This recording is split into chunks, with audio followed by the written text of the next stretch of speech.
The summer heat matches the ever-boiling intensity in the Eastern Conference playoff race as Loudoun returns to action against Miami FC in a postseason push collision. Welcome one and all to this broadcast. Today's pregame show is presented by Segra. To my right is Jeff Antonella. I'm Mark Schoenster. We welcome you to this broadcast on ESPN+. Let's take a look at the Eastern Conference standings. Both of these sides, Miami FC and Loudoun United, sitting below the playoff line once again. 8 teams make it to the postseason in both the East and the Western Conference in USL Championship. And with everybody pushing for that number 8 spot, these two teams need 3 points today as they both look to not only get 3 points, but knock the other down in route to making it to the playoffs. Well, let's take a look at today's player to watch, presented by Betfred, Zach Ryan. And Jeff, this guy knows how to score some goals. He does. Loudoun United goes as Zach Ryan goes. Not only is he important in front of net, but keep an eye on him today because he's important for the defensive pressure. Watch as he steps, watch as he times his time to step to the defense, step to that back line. Because as he steps up, he'll bring the rest of the team with him, and that's something to keep an eye on as Loudoun likes to have the ball, try to win in transition, and then attack at the net. And they'll be attacking a Miami side that are coming in ever confident. They score a goal in the first 10 minutes, then they go down a man in the first 10 minutes, and yet they are the first team in 28 league matches to find 3 points on the road against San Antonio. This is a Miami FC side that's going to be coming in with a ton of confidence. A ton of confidence and a real character-building win. These are the type of results that you look at the end of the season that could be a moment that springboards them the rest of the way. So keep an eye on them as they play tonight. They'll be playing with a lot of confidence, especially going on the road again. But keep an eye and remember this result, because this could end up being one of the most important results of Miami's season. Well, with every good result is the opportunity to build on that result. Meanwhile, Loudoun will be looking to snuff that momentum right in its place. It's also Pride Night at Segra Field, and Loudoun will be looking to make their fans proud and get 3 points against Miami FC. Will either of these teams claim 3? Let's find out on the other side on ESPN+. It's Loudoun and Miami FC. Business today is fast, unpredictable, always changing. Shifting trends and technologies are pushing aside old rules. The unexpected is the new normal. Segra is here to help you get what's next with our best-in-class connectivity, cybersecurity, cloud, and collaboration solutions. Whatever your business dreams, we have the network and services to get you there. Segra, giving your business the freedom to grow today. Segra is a proud sponsor of the Loudoun United Football Club. There are certain things we've come to expect in Northern Virginia. Traffic jams, tourists, cherry blossoms, and reliable power from Novec. With a 99.99% rating, Novec's reliability is among the best in the region. To keep that high service level, Novec regularly upgrades its electric system equipment with new poles, wire, and cutting-edge technology. Novec, delivering power you can count on. You need on-the-go convenience. Novec Smart Hub delivers. Pay your electric bills, view your energy use, report an outage, and receive alerts regarding your account. With Smart Hub, use your credit card with no processing fees. Level out your monthly electric bills by enrolling in budget billing through Smart Hub. Easily access it through Novec's mobile app or at novec.com. You're on the go. Novec Smart Hub goes with you.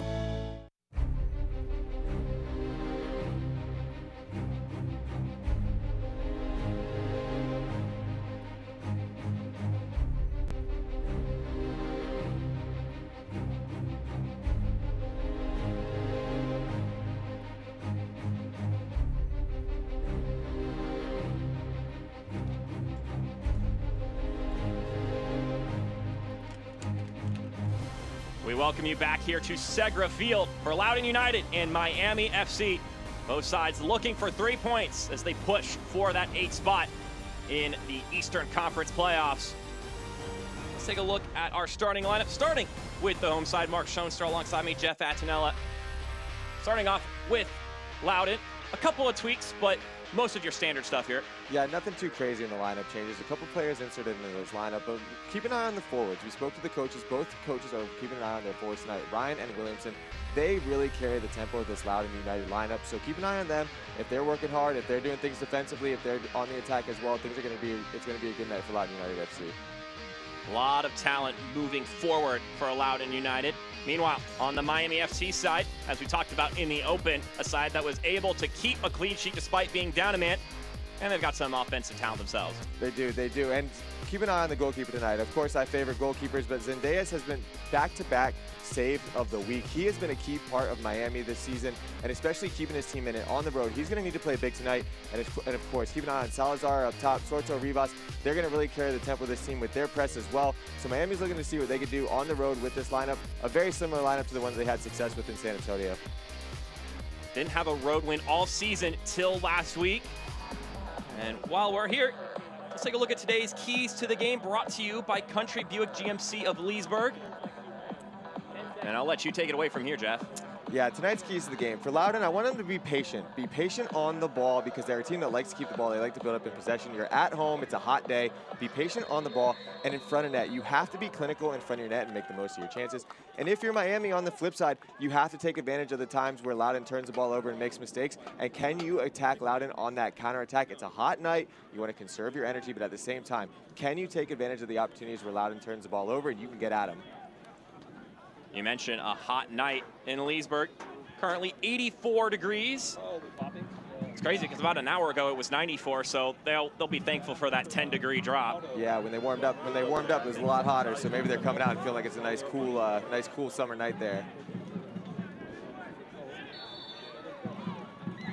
Second time these teams meet this season, and the last time they'll meet, it was a 2-1 victory on the road for Loudoun when they visited Miami earlier in the year.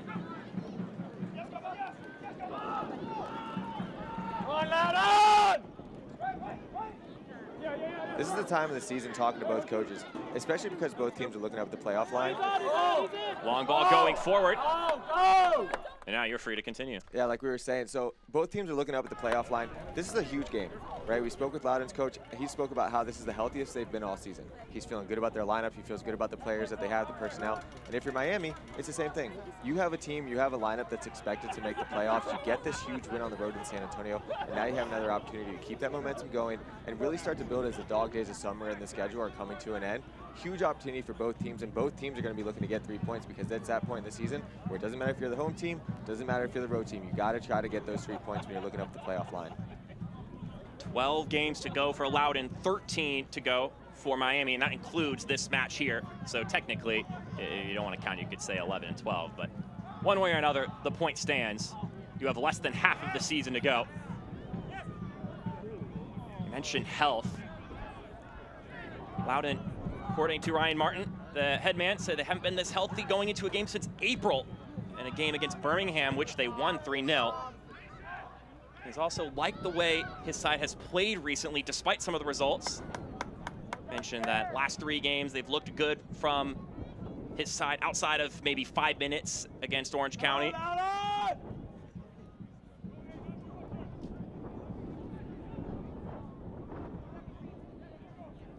They got off to a hot start in that game against Orange County in the first 10-15 minutes. We'll see if they can dictate tempo here again at home.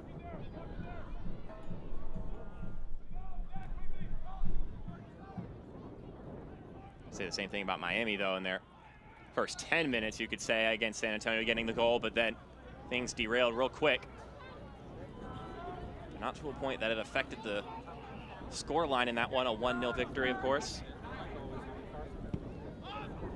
San Antonio were unbeaten in 27 straight league matches at home, and Miami, who had not won a single road game all season, didn't seem like the intuitive game for you to find your first road win of the season in, but you can find a win, you get it. That's why you love this sport.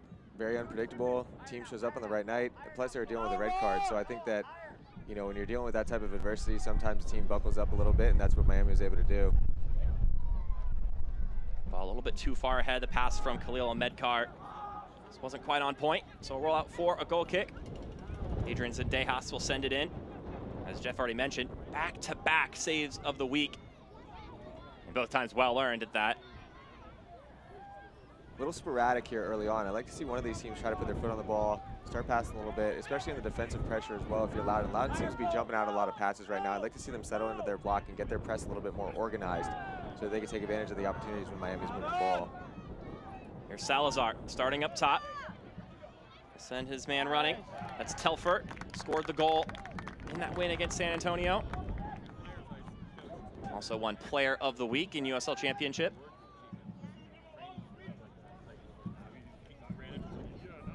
Aiden Stanley to toss this one back in.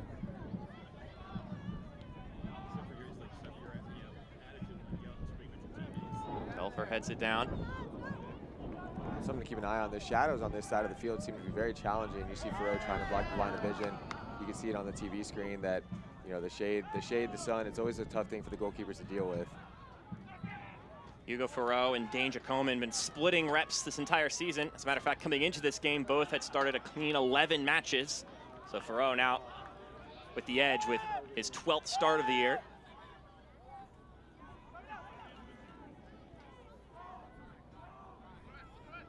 See on that back line, we've got Mo Hernandez and Paco Craig, who did get the red card in that San Antonio match, but they're able to appeal it and get it rescinded. Only for the second yellow card that was issued in that match against San Antonio. Louis Neal, the interim head coach for Miami, mentioned that it was, the first yellow was silly from Paco Craig. The second one, though, was just simply a mistake from the official. Felt it was just attributed to the wrong guy. That's a hefty tackle. We talk about Zach Ryan. He's making an impact early. You see that good hold-up play. He draws the center back out. That way Williamson is able to work off of him, make that run, draw that corner. That's the type of stuff that Zach Ryan's able to do. It's not even just the stuff in front of the net. He's very clinical in front of net. You know, that's what you want your forward. You want him scoring goals. But he's able to check in, hold the ball up, and runners can run off of him to create different opportunities. Kind of out of nothing, because this is the first time Loudoun's really had possession in this game. Morris drives it low. Will get tapped right back out to him. Santos pops this one up real high. That'll be headed away by Stanley. Working on Daniel Chica, who earns himself a starting spot today.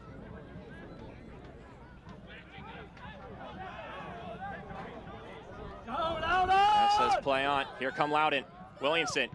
Elmedkar tried to play it in centrally. Good step. Elmedkar pops this one up, and it's headed upward and out for another corner kick by Mark Segbers. Important piece of defending there. Loudoun with a good second wave of pressure. You see the ball, they had the initial corner kick, the ball pops up, it's bouncing around a little bit.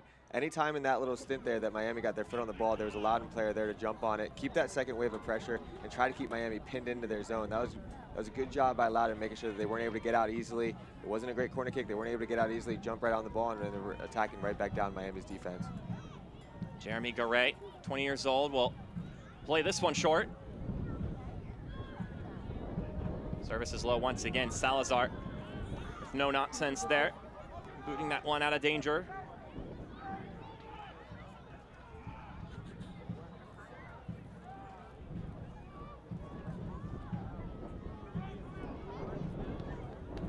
Chance going forward for the home side to flex out. All right, doing what he can to keep that ball in play, but Sorto wins it back for Miami. It's a 3-1 loss 2 weeks ago for Loudoun against Orange County here at Segra Field. Had some time to rest and recover from that one. It was a game that in the first 15 minutes, Ryan Martin said, created 3 great looks. And he felt that Orange County maybe crossed the halfway line one time in that stretch. He mentioned that they need to be better about when teams attack them directly, which is how they conceded that first goal moments after the first 15 minutes. Like I mentioned earlier, he liked how his side played in that game. Felt they created a ton of chances throughout the 90 minutes.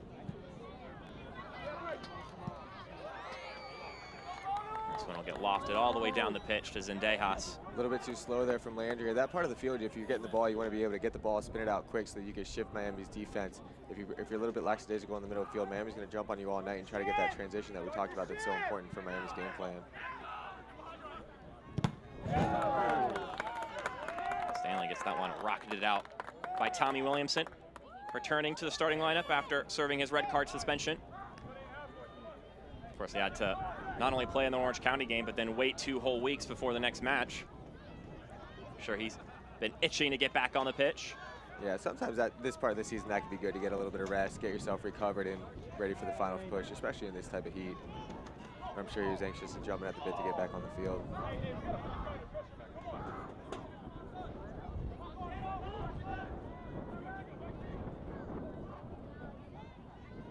This one will go and bounce all the way down to Hugo Farreau. Frenchman in goal.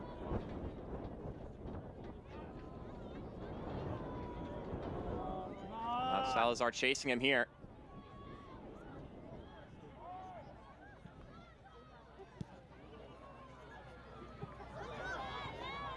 Early on in this game, there's been two different times where the ball's gone back to Farreau, and Miami's chosen to step and really raise their pressure up, and the ball goes back to the goalkeeper. Just something to keep an eye on as this game goes on. That might be a trigger point for Miami that they're going to decide this is our moment to press when the ball goes back to the goalkeeper. We're going to press the goalkeeper, try to make him play, force him into a mistake. Trying to connect with Santos there wide. Couldn't reach him. Instead, it connected with Stanley. Salazar tracking back with some ferocity, wins the ball for Miami.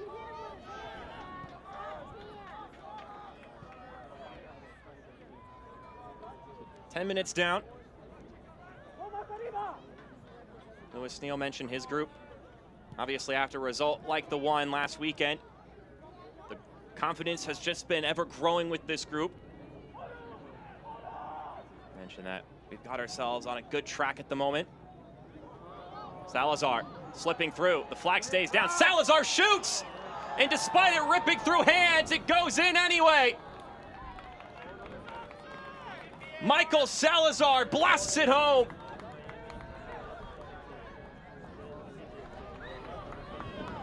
And the visiting side have taken the advantage.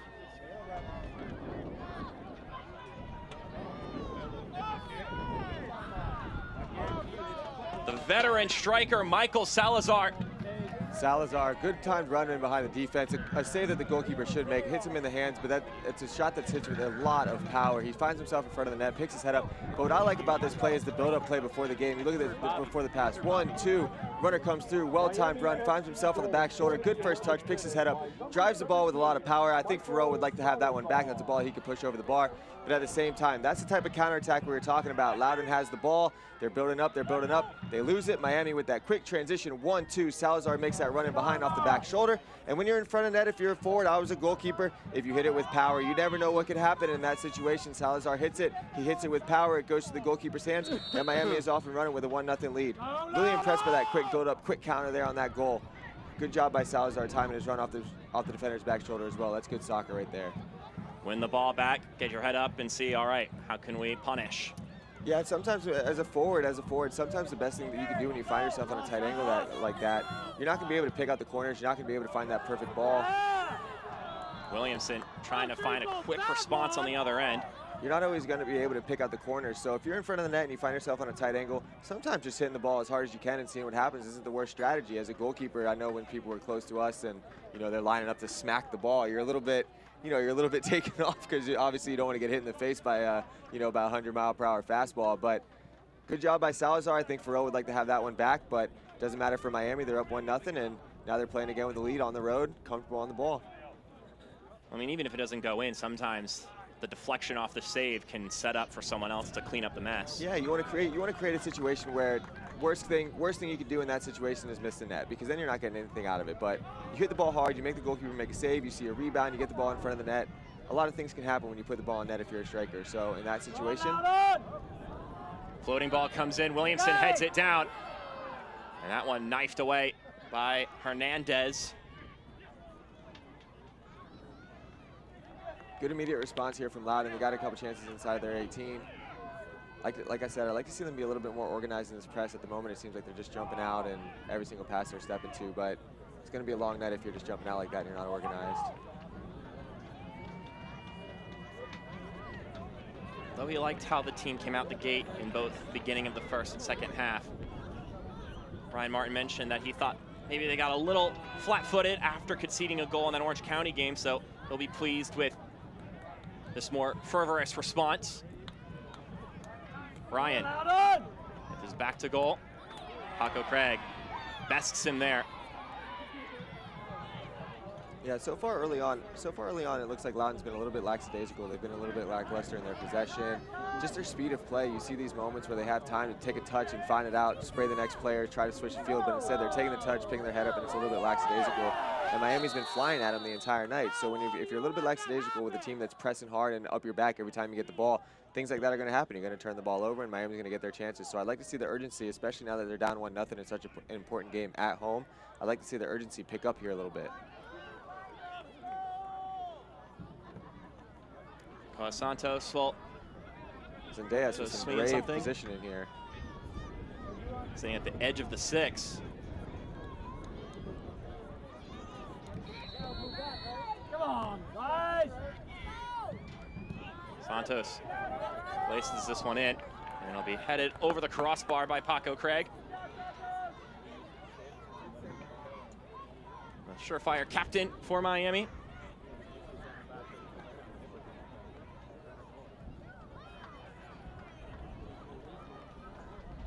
Once again, an ever important match between these two's playoff hopes. A chance to claim 3 points, and at the same time a chance to knock a fellow team that's racing to sneak into the playoffs. This one served in, hauled away by Zendejas, and will go out for a corner kick on the other side. Good touch there. Sometimes those high-arcing balls to the far post can be challenging for the goalkeeper to deal with, especially with all that traffic. Good job there just to get a touch.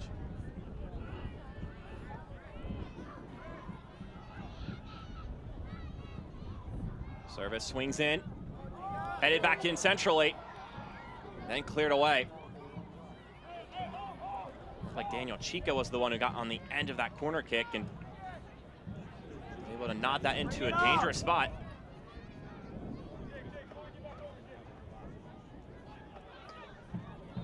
Bring it down to Medcar. He taps it back to Ryan. Ryan, nice starting ball through. Williamson fires. Couldn't put it on frame. Good build-up play. Good build-up play here by Loudoun. Medcar makes a run. He holds the ball up.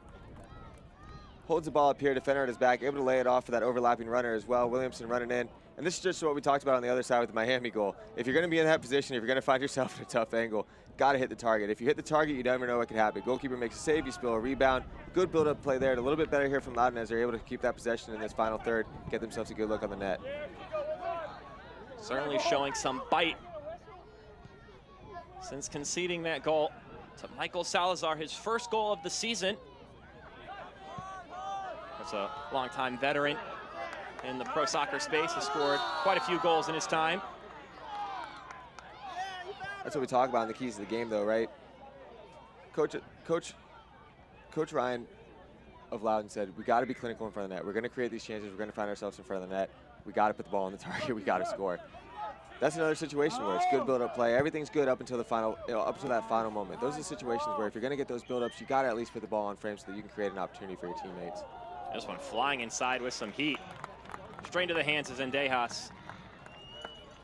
Looking to connect with Ryan there. Pretty biting service from Jake Morris. Comes from Fort Lauderdale, Florida, so playing against a side that's pretty close to home for him.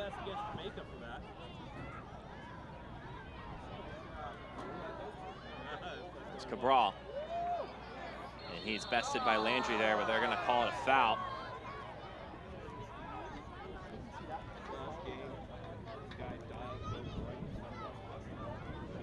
Dangerous spot here. That's one of those fouls that I've seen that foul happen in the center of the park, not been called tonight. So if you're gonna call those types of fouls, make sure it's consistent. Now Miami's got a good dangerous spot in a place where, this is a very dangerous spot where if you're Loudoun, you got to defend tight here because going down 2-0 at home, dangerous spot for a free kick. Got to be really switched on. I don't love that foul call though.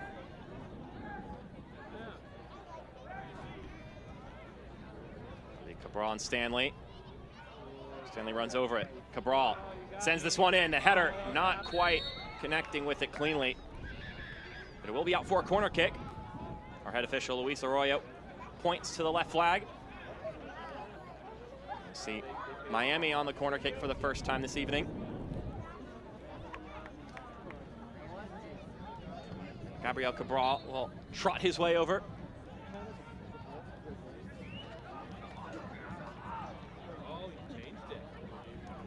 looks like a change of heart has taken place. It's going to be, well, it appears maybe it was an offside. Given the position of the ball, that has to be what the decision was. Hit the ball! Come on, guys! Salazar trying to slide it through to Telfer. Ref says play on. Stanley has the ball once again. And he'll play it all the way back to Craig.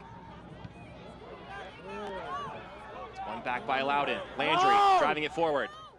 Rolls it to Medcar. Now Ryan. Here's Williamson. Juking his way inside. Serves it up. The deflection. It spills through. And Loudoun find an equalizer.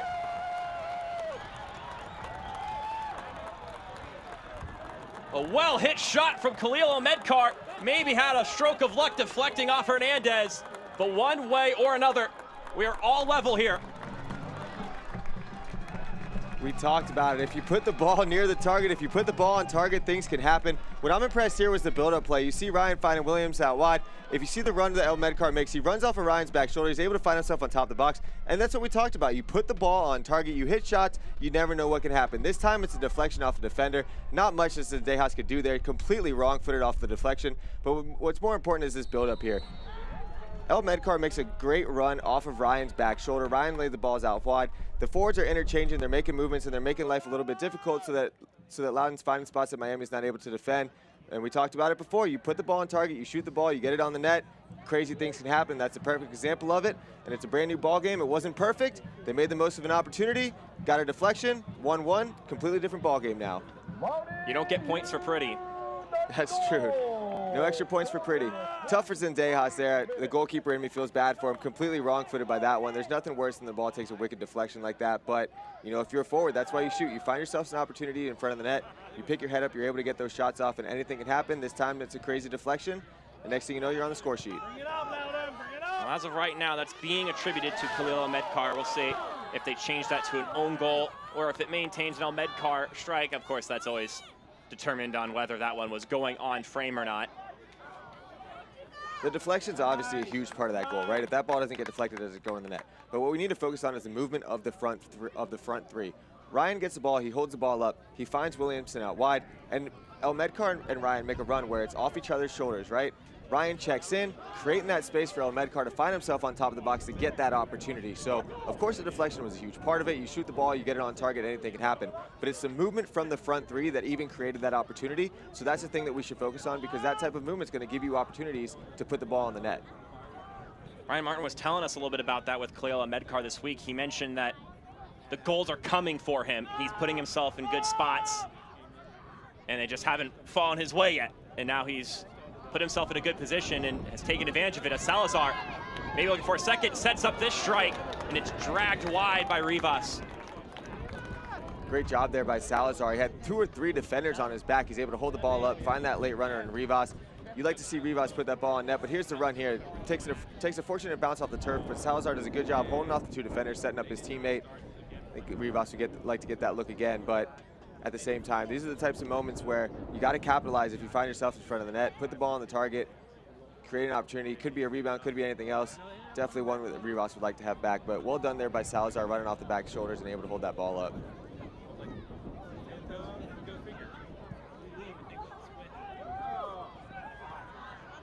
Telfer able to wrestle that one back for Miami.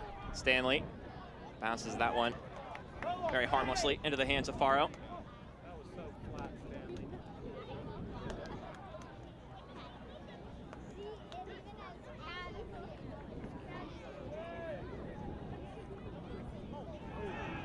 Sorto gets tangled up. It's going to be a free kick in our first booking. Keep that in mind! Loudoun's been very stubborn about trying to build the ball up out of the back in these situations, and it seems like almost every single time there's been a situation where the ball is turned over and Miami's been able to get that second wave of pressure and really squeeze them in their back half. If you're Loudoun, it might be time to pick your head up, read the game a little bit more, and get the ball up to those front three right off the jump. If you're able to get those ball up early, if you're able to get the ball to your forwards, let them hold the play up for you. Those are the strongest players on your team. Let them hold the ball up for you. Let them do the dirty work, and that way you're able to step your team up so you're not continuing to lose these balls in your own defensive half and putting yourself in uncomfortable situations. There's the third yellow card of the season for Jeremy Garay.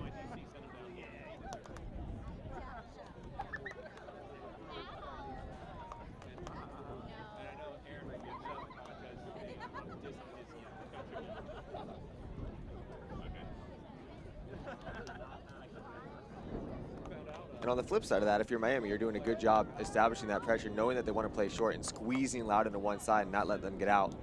But if you're Loudoun, sometimes you got to adjust to the flow of the game and realize that you're losing the ball in your own defensive half.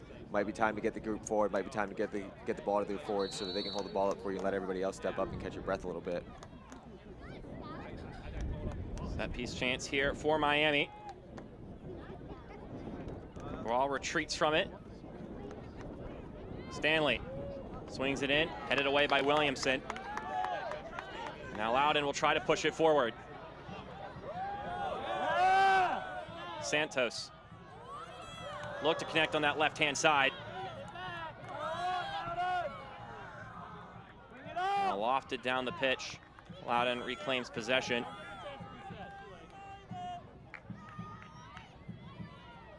Ryan Martin worked with a handful of the guys on this Miami side. As this one, low drive inside, Ryan in the 18, surveying his options, plays it back. Chance for a long distance shot outside the 18, it's off the mark. Just another example of the things that Ryan can bring to the field. Good hold-up play, setting up his other teammates, finding his teammates in front of the net. That's what you want in your forward. You want a forward, he has 9 goals this season. You want a forward that's able to score. You want him to be able to put the ball in the back of the net when he finds himself in front of the net. But you don't want him to be the most selfish player on the field either. He knows that he's drawing a lot of the attention from the Miami defense. He holds the ball up and connects with his teammates. Hernandez will take his time, play it back to Zendejas. Currently 1-1 here between Loudoun United and Miami FC. Both sides in need of 3 points as they look to keep up in the Eastern Conference playoff race. Both sitting below that 8 seed as it stands.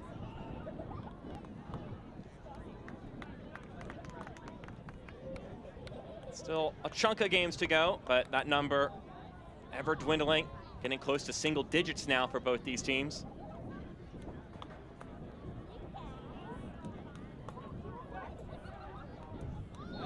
Talking about this Miami side, Ryan Martin mentioned that he feels that his opponents are playing more freely nowadays. Mentioned that Lewis Neal, the interim head coach, has given them some confidence, and now they look more like the Miami team that he was anticipating them to be coming into the season. A bit stagnant to start the year. Of course, begun to find their flow, and nothing will really exemplify that as much as going on the road and winning at San Antonio.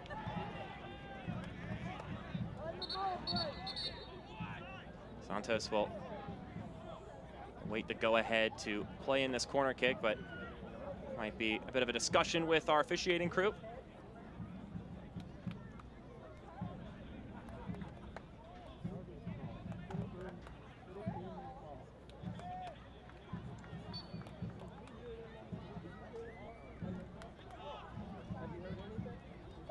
Morris pops this one in, and it's knocked away by Zendejas.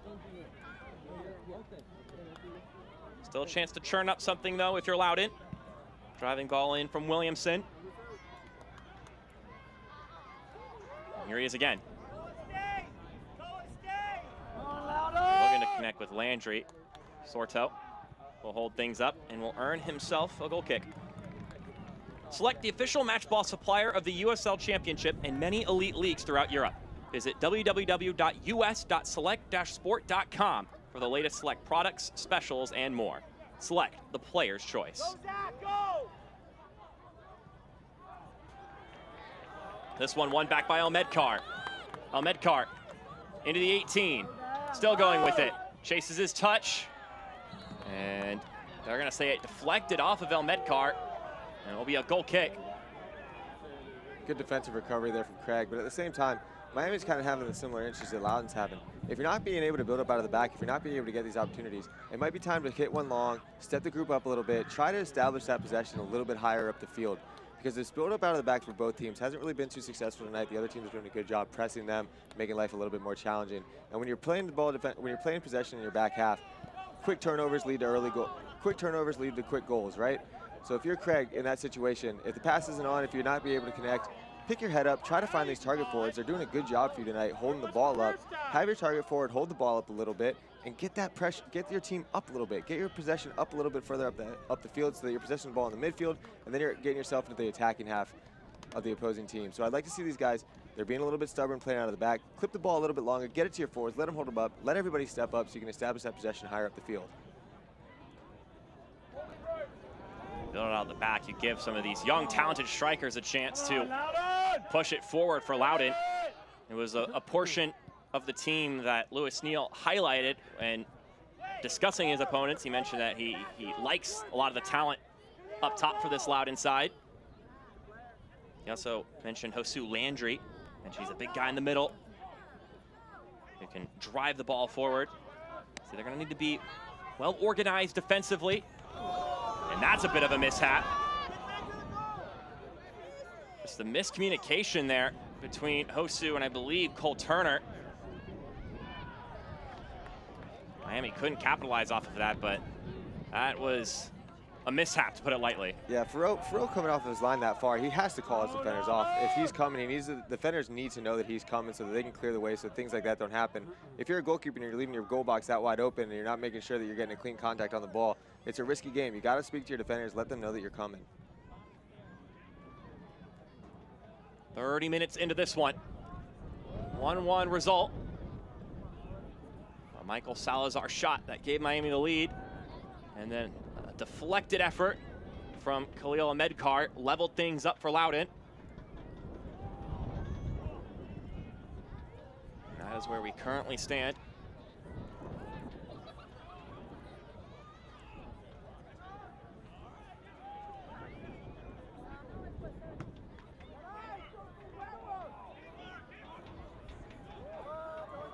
Hernandez has to tap this one back to Zendejas.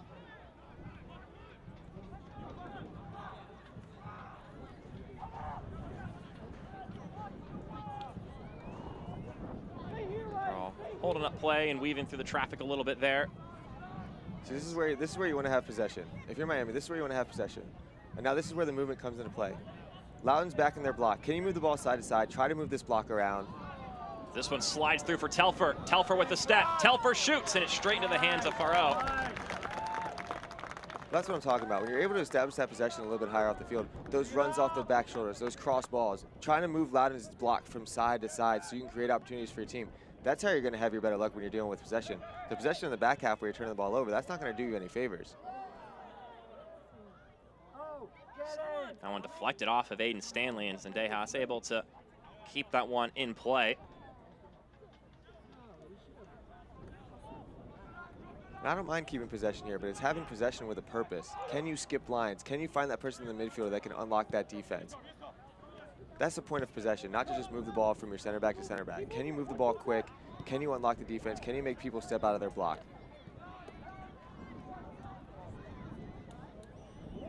Sorto making a run down that right-hand side. He's met with Turner.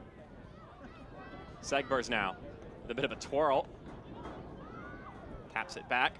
Sorto tries to the top for Akinyode. Loudoun start cooking the other way. Williamson couldn't thread that one through. With 14 days to wait for this matchup, Loudoun gave the guys 4 days of a bit of a mini camp, and then 4 days off, and then 4 days to prepare for this Miami game. So 4 days off in the middle of the season is a lot of time to really recharge physically, mentally. Yeah, it's a little bit of a reboot. Anytime in my career where we were able to get those long stretches off, they're very rare. So I hope that this is a young group of players. These are young guys. These are young professionals. I hope that they were able to use this break and completely in these moments, you completely decompress from soccer. You try to think about anything but soccer. You try to think about anything but the game, so that when you come back, you're recharged and you're ready for this final push.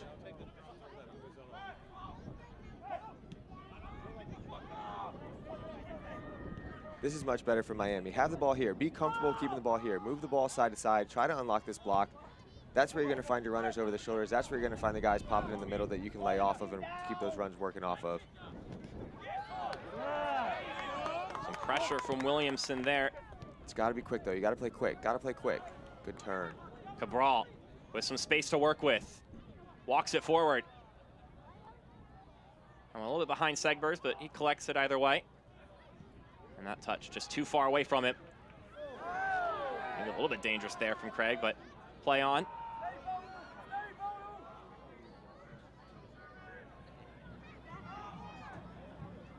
Possession very much favoring Miami here in this recent spell. They've been able to move this game further and further into Loudoun's half.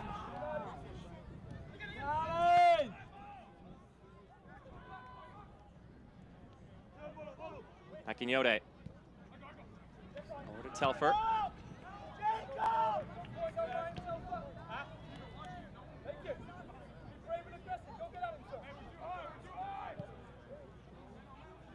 Craig plays this one up the pitch to Sorto. You got Rivas on his right, and he can't quite get it to him.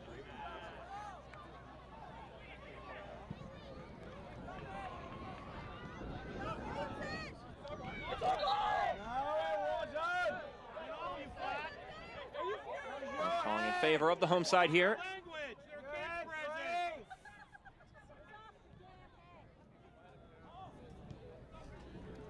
Talk a little bit about the temperature at the beginning of the day. Surely dipping down even more as the sun is setting here at Segra Field. They played in over or near 100-degree temperature at San Antonio. I asked Lewis Neal if the heat there compared to the heat wave and records that are being set in South Florida at the moment. And he said, well, they're both hot. It's hot either way. But he felt that with the humidity that the South Florida heat's been, a little bit harder to deal with, but he did talk about how a game at Tulsa was the worst they've had to deal with this entire season, and that was a game or two prior to that match at San Antonio. Yeah, I don't think anybody on the field is going to mind this temperature drop at the moment. Sometimes when you're dealing with heat, you're just dealing with heat, right? If it's the heat in Fort Lauderdale, if it's the heat here, at some point it all just feels the same. This one bouncing through to Telfer, couldn't quite collect it. And he commits the foul on Bryce Washington, who is sliding into a center back spot in Learman's absence, serving a red card suspension. That's the benefit of having the possession here. Those back shoulder runs are a little bit on. If you look at Loudoun's line, when Loudoun's setting in their block, their back line and their forwards probably aren't 30 yards apart from each other.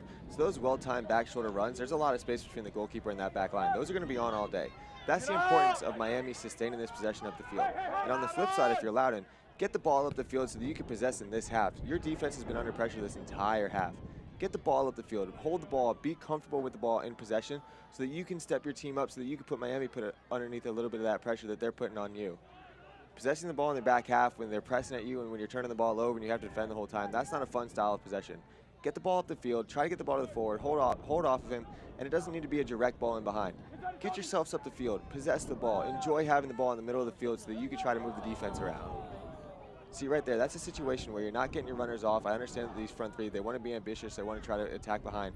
Hold the ball up, let your defenders step up, let them catch a little bit of a break, connect with them so that you can just start building out and playing a little bit, so then you're forcing Miami to defend and they're not having so much joy keeping the ball.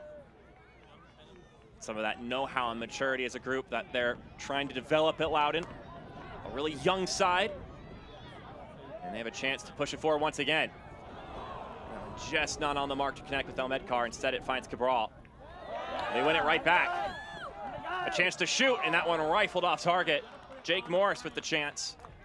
It's a great second wave of pressure. You lose the ball, you have numbers up, you lose the ball, you step immediately. They stepped right to Miami's back line.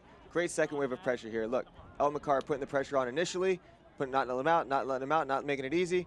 Gives his teammate an opportunity. Don't mind the idea. We talk about putting on frame, but picks his head up, sees an eye for the goal. Good job by El Medkar with that second wave of pressure. Now Salazar breaking the other way. Trying to beat his man. Takes a step, plays it to Rivas. Rivas to Telfer. Telfer takes the shot, and Telfer backs it home.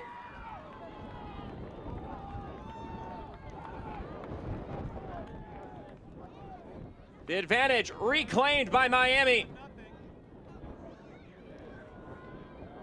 Withstanding some pressure on one end, and they flip it to the other side of the pitch.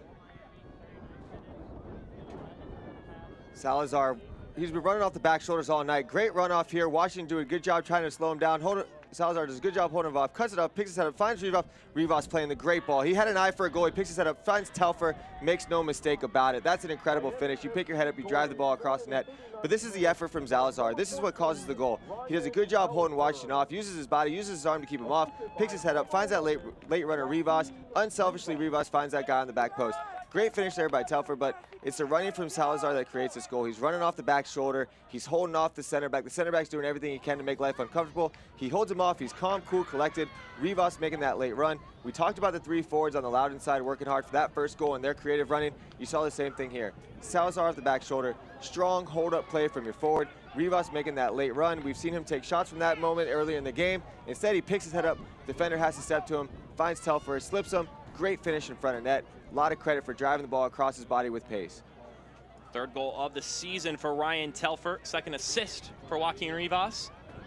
And Michael Salazar having himself a game here, the 30-year-old forward from New York.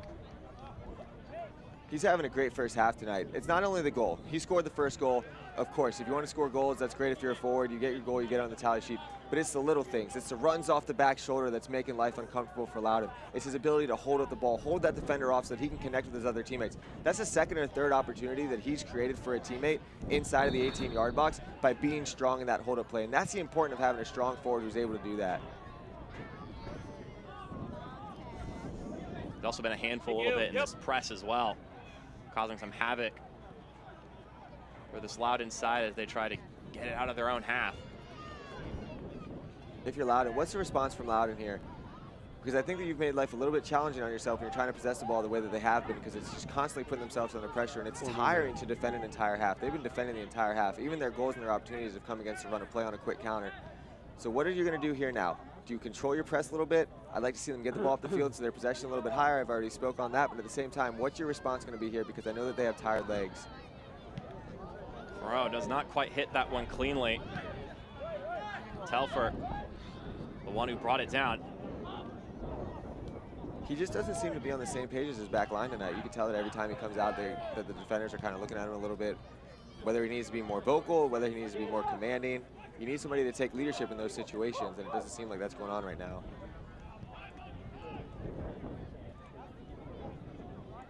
It's not in sync at the current moment as Rivas pokes that one ahead for Sorto.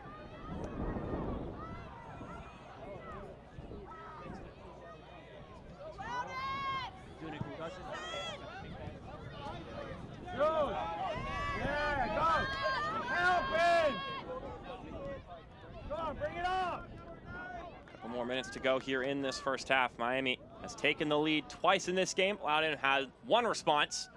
Bring it up! But the recent goal from Ryan Telfer, courtesy of Joaquin Rivas and Michael Salazar, has given the visitors the advantage for a second time today. And then be looking to expand it here. Hernandez, the center back, running forward.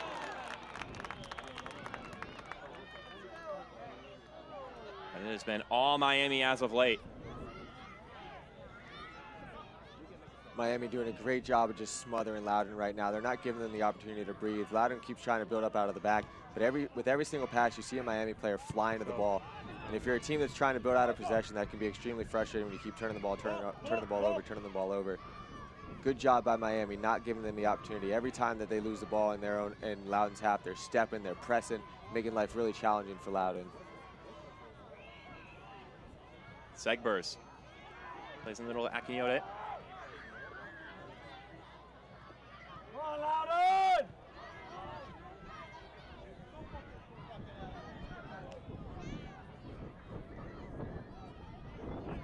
There's Sorto on that right-hand side. 36 for 27. Floats in the cross. Telfer, back in the middle for Akinyote.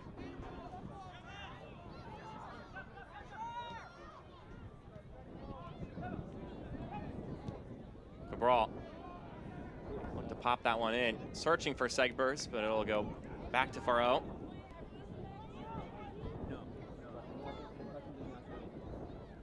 Yeah, that's Loudoun. The sub panic right there. Okay, thank you. Yes, it is. Yep. So we're gonna substitution in the first half. So coming out of the game, I think I heard him say Bryce something. Washington. I think I heard him say something about a possible concussion.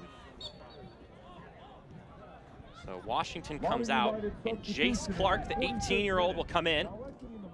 Substitution presented to you by Segra. Now entering the match, number 36, Jace Clark. His 8th appearance of the season, Jace Clark. Substitutions are brought to you by Segra. There was some talk here in the field about a concussion. Cabral, well, clear this one out.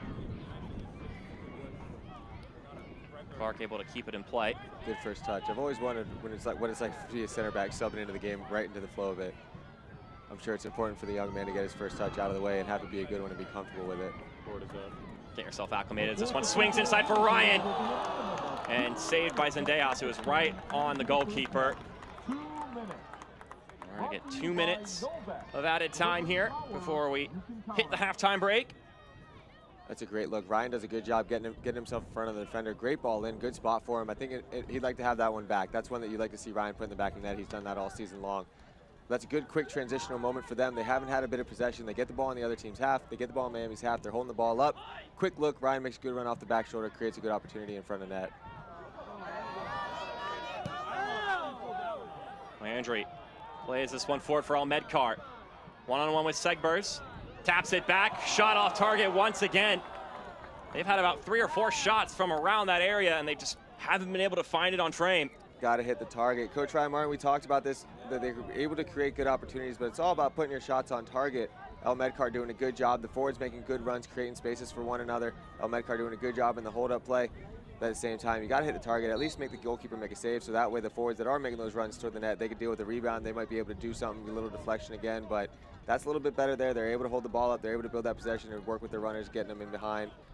Good little boost. That could be a good little boost for Loudoun United going into this halftime because they need a little boost because momentum's been on Miami's side this entire half. Zendejas will play this one to midfield.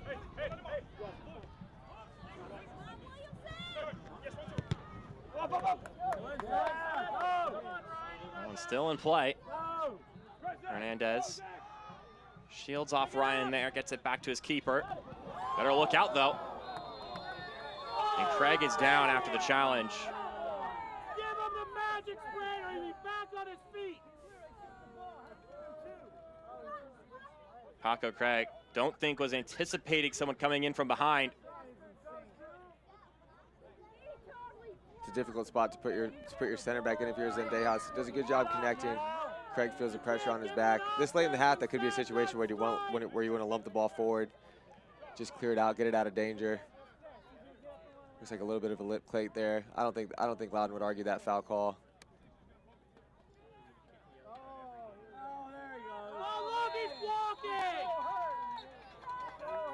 He's got clipped. He's up and walking it off. The captain. And it looks like that is where our head official, Luis Arroyo, is going to call it for the first half. So, a goal from Michael Salazar, but has now been attributed as an own goal from Mo Hernandez. And then a lead-taking strike from Ryan Telfer has given Miami FC the 2-1 lead. We'll see you on the other side of this break.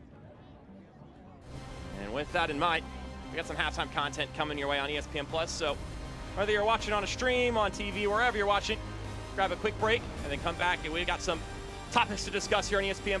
We'll see you then.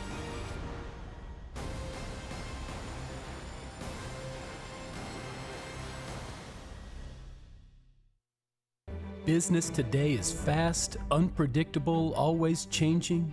Shifting trends and technologies are pushing aside old rules. The unexpected is the new normal.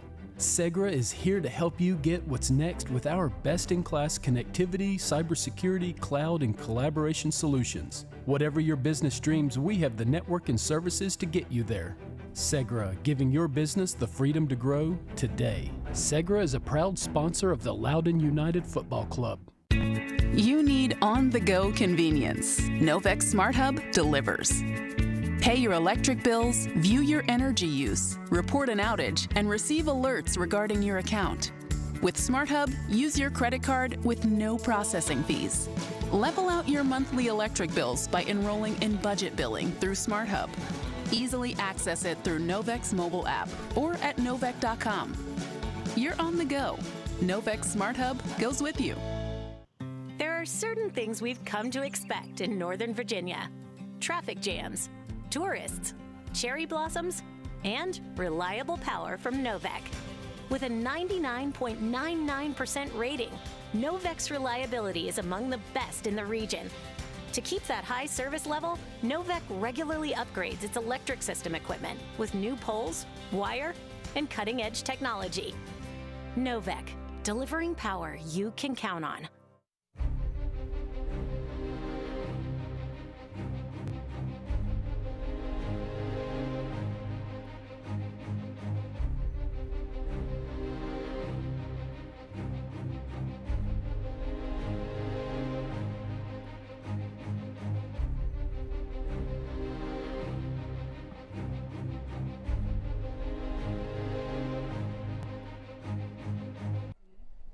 Welcome back to Segra Field for halftime here on ESPN Plus. Currently the visiting Miami FC leading 2-1 over Loudoun United here. Mark Schoenster to my right, Jeff Attinella. As we take a peek at the upcoming schedules for these two sides and we're getting to crunch time this season. Now it's July, but again, these games only get fewer and fewer from here. We got a bit of a road trip out west upcoming for Loudoun United. You see there against Western Conference foes, San Diego, Las Vegas, and Sacramento. There's some tough foes coming up. Yeah, this is what makes these home games so important if you're Loudoun and you're chasing the playoff line. You want to get these 3 points at home. You want to show a little bit more energy on your home games because you know that going away at San Diego, going away to Las Vegas, those are long trips. Those are tough on the body. Those are tough places to play. So you know that you have these tough schedules coming up. That's what makes these home games so important when you're chasing the playoff spot. Also a big match with Indy 11, who are currently sitting at 8th in the Eastern Conference standing. So those are the games that are oh so important in the playoff race. Meanwhile, on Miami's side of things, I also have a big game with Indy 11. Also have a big trip out west against El Paso. But overall, I mean, at this point in time, you just got to find some results. Yeah, and they have a nice little Florida Derby coming up on August 26th. But at the same time, if you're in Miami, this is why these road games are so important. You just were able to get 3 points in San Antonio, almost an impossible place to get 3 points. You're up right now on the road against Loudoun, 3 points in hand. Can you secure this win so that you're going home feeling very, very confident for yourself? 6 points up from the last time you were able to have a home game. Get yourself back at home, do your business at home, and the next thing you know, you're rolling and you're looking at a playoffs line and you're talking about getting that 8th spot, but even trying to find ways to climb as you play those teams in your conference that are ahead of you. And talk about knowing when to tune into the Miami game. 7 Eastern all the way down the board. So you know when to tune in and watch Miami FC playing this season, at least for the next 5 games. It's Meanwhile, nice of them to make it so easy for us, you know? Just slating it away. And talking about upcoming matches, let's talk about the next game that Loudoun will be playing. Wednesday, August 6th at 11 a.m. We have a special morning kickoff. Take a midday break at Segra Field featuring a 10:45 a.m. kick versus Memphis. Cheer on the team as they take on Memphis, and don't miss the mimosas. Special brunch packages are on sale now for just $50 and include a premium seat, 2 drink tickets, and a brunch buffet. Visit LoudounUnitedFC.com for more information. Sounds like a good time coming up this Wednesday against Memphis. Another big game, of course. With that in mind, we're going to step aside. When we come back, you'll be hearing about the news and notes, the upcoming schedule, some of the scores from around the league. So be sure to keep your stream up and running here on ESPN Plus. We'll see you then. Are you ready?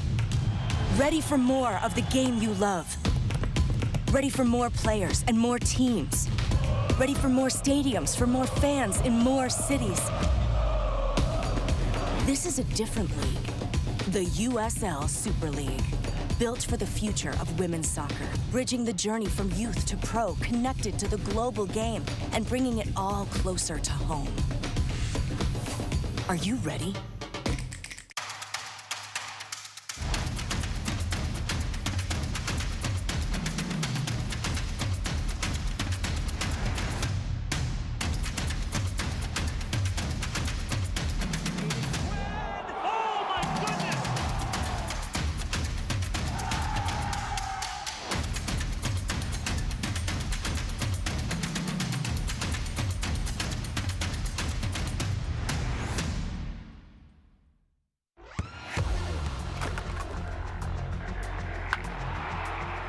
We all have goals.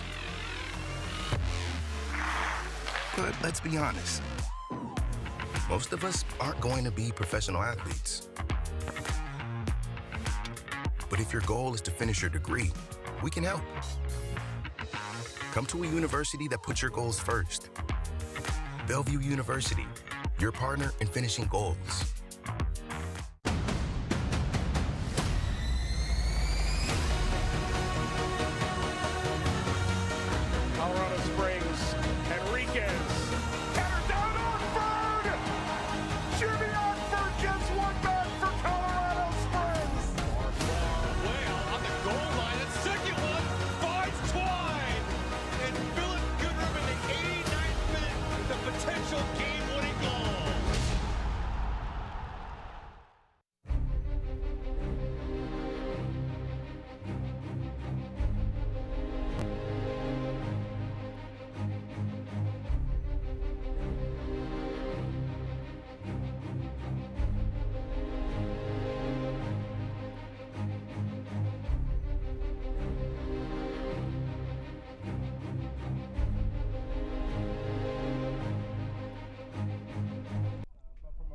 As we welcome you back to Segra Field, the moon shining bright as the sun dips down in Leesburg, Virginia. 2-1 your scoreline in favor of Miami FC over Loudoun United in a crucial match as both these teams push to slip into the playoffs as the season wears on. Here's some of the news and notes around the league. Mentioned it briefly in the first half. Ryan Telfer winning the USL Championship Player of the Week, presented by Konami eFootball. Meanwhile, the Rowdies have hired their former Rowdy player, Nicky Law, to be the club's new head coach. And the US on ESPN2 slate continues with the Colorado Springs Switchbacks FC hosting FC Tulsa, a team that is currently riding really hot in the USL Championship, FC Tulsa. Of course, we are in the thick of it as far as the USL season is concerned, and from here it only gets more and more exciting as we get closer and closer to postseason play.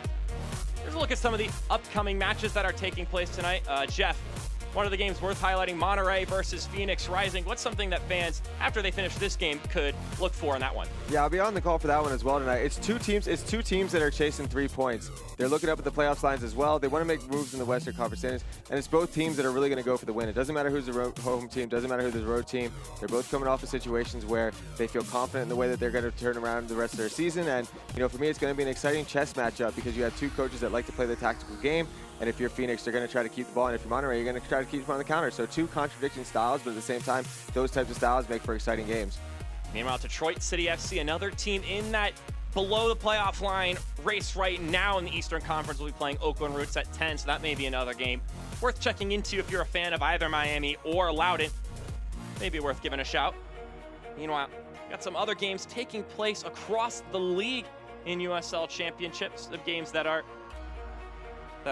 pertinent to the games that are taking place here between Miami and Loudoun. Now we can get a chance to take a peek at them. Wow, what a game happening between Memphis and Pittsburgh. Not a scoreline you're used to seeing from a Pittsburgh team, usually very stingy on defense. Doesn't score too many goals, but it must be a crazy night down there today. But at the same time, these are Eastern Conference teams that you're looking at that both these teams are going to have an eye on the scoreboard that we're watching here tonight, Loudoun and Miami, because you want to see the teams ahead of you picking up losses along the way. But that score from Pittsburgh and Memphis really jumps out because Pittsburgh, not a team that you're used to seeing that big of a score line with. I remember you saying before the game started for this match, you said, well, Pittsburgh doesn't score a ton of goals. Well, I guess Bob Lilly's side decided to take that personally. Yeah, they're down 1-0 early at home, which for me I was surprised because Pittsburgh's such a good home team. They're so stingy on defense, but apparently sometimes you need your offense to step up, and Pittsburgh's done a good job of that so far. With that in mind, with them stepping up, we're going to step down briefly. When we come back, we'll have the halftime stats, the halftime highlights, and then the second 45 minutes here between Loudoun and Miami FC on ESPN+. We'll see you then. Business today is fast, unpredictable, always changing. Shifting trends and technologies are pushing aside old rules. The unexpected is the new normal. Segra is here to help you get what's next with our best-in-class connectivity, cybersecurity, cloud, and collaboration solutions. Whatever your business dreams, we have the network and services to get you there. Segra, giving your business the freedom to grow today. Segra is a proud sponsor of the Loudoun United Football Club. There are certain things we've come to expect in Northern Virginia. Traffic jams, tourists, cherry blossoms, and reliable power from Novec. With a 99.99% rating, Novec's reliability is among the best in the region. To keep that high service level, Novec regularly upgrades its electric system equipment with new poles, wire, and cutting-edge technology. Novec, delivering power you can count on. You need on-the-go convenience. Novec Smart Hub delivers. Pay your electric bills, view your energy use, report an outage, and receive alerts regarding your account. With Smart Hub, use your credit card with no processing fees. Level out your monthly electric bills by enrolling in budget billing through Smart Hub. Easily access it through Novec's mobile app or at novec.com. You're on the go. Novec Smart Hub goes with you.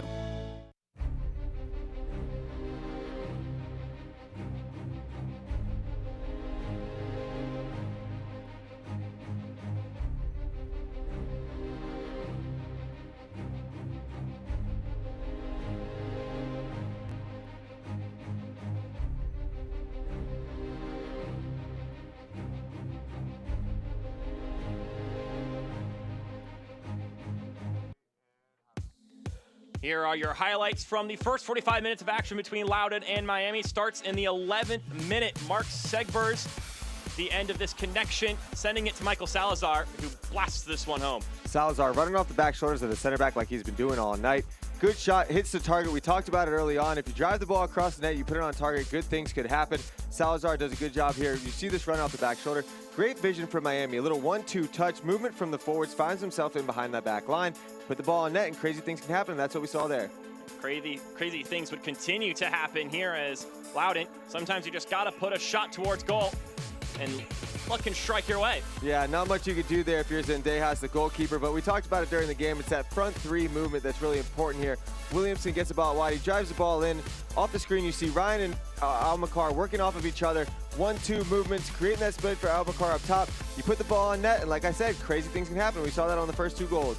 Then Michael Salazar doing well to hold things up, finds Rivas, who finds Telfer, who finds the back of the net. Great vision from the Miami front three. Salazar holding off the center backs, keeping the ball, keeping possession for his team. Rivas making that great late run. He has an eye for the goal. He picks his head up, but once the defender steps, he's found Telfer. Telfer drives the ball across the net with pace. Impossible shot for the goalkeeper to save. Good vision from the Miami front three, and good movement to create that open space for their teammate. Here are your first half stats presented by Betfred. One number worth shouting out, just a fun little fact. Miami FC are unbeaten in their last 28 USL Championship matches when leading at halftime, dating back to June 6th of 2021. That is an impressive stat. That's a long stretch here. One of the things that I want to point out here, you see that Loudoun United is winning the shot battle right now, but it's the shots on target. They found themselves in front of the net a lot of times there in that first half, but they weren't able to put the shots on target. If they have those opportunities again, you got to at least force the goalkeeper into a save. See if you can get some type of rebound. That was one of our keys to the game, and so far it's proven very critical that they haven't been able to hit the net in those key situations. 45 more minutes of action here at Segra Field. Can Loudoun find a response, or will Miami come back to South Florida with 3 points on this 2-game road trip? They get a clump of 6 beforehand, having not won any games on the road all season long.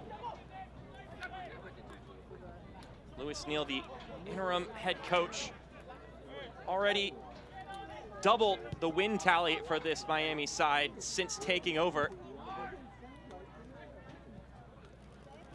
And they're looking to continue to get into a hot tear here. Sometimes as players, you kind of just need a fresh look. You almost need a new fresh set of eyes on you, a new breath of fresh air. It seems like they've been able to get that under the interim coach, getting results, and now they're playing well on the road, able to keep the ball. And it seems like they've really established a style of playing what they want to be as a team, which is always so important. And it's good that they figured it out now. The timing of them being able to figure that out is important with this late stretch. You talk to both coaches, and all the coaches are talking about how in American sports, it's all about getting hot at the right time. It really doesn't matter if you're a 1 seed, a 2 seed, a 3 seed. If you're playing good at the right moments, if you're playing good at the final part of the season, you're able to make the playoffs, anything is possible. So if you're Miami, you feel like you're in a good spot and you're heating up at the right time. This win here would go a long way to cementing that feeling in the locker room. They have 45 minutes to go, but so far so good if you're Miami and really truly trying to find your identity as a team.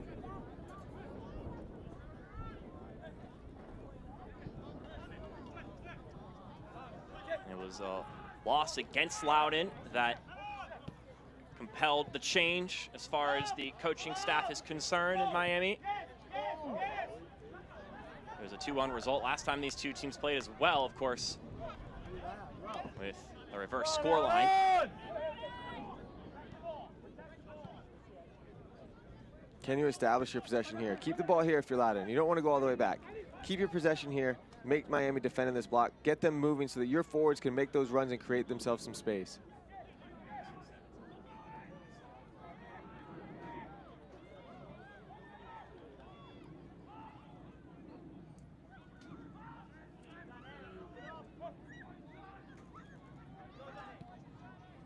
So we see Abdul Zane on the ball now subbed in. A halftime adjustment for Ryan Martin's side.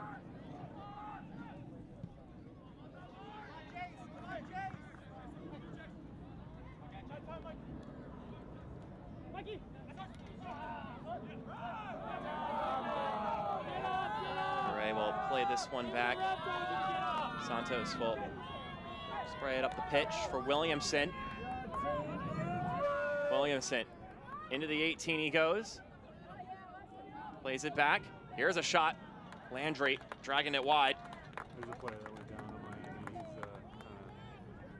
It's a good start to the second half if you're Loudoun.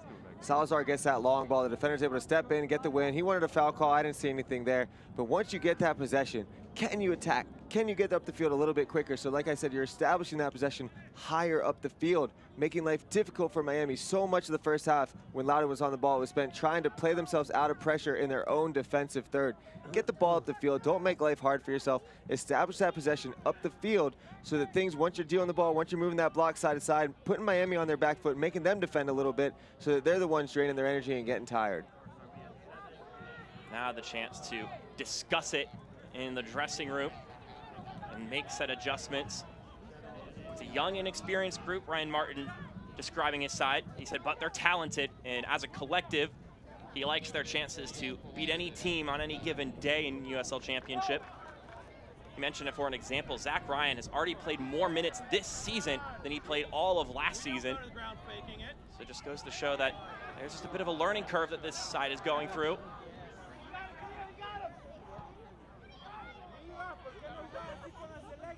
That's that second wave of pressure that we're talking about. That's the benefit of losing the ball up the field. Once you lose the ball up the field, you could step. You could step to them. You could try to win the ball back immediately. That one well brought down by Craig. Stanley plays this one up the pitch, and the offside flag will go up here. Loudoun United substitution at the start of the second half. Exiting the match, number 20. So Daniel Chica is the one who left the game. Abdul Zane came in and took his place. Substitution presented by Segra.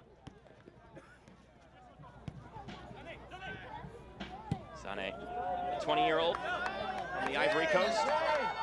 And the whistle's going to blow to keep that one out of play.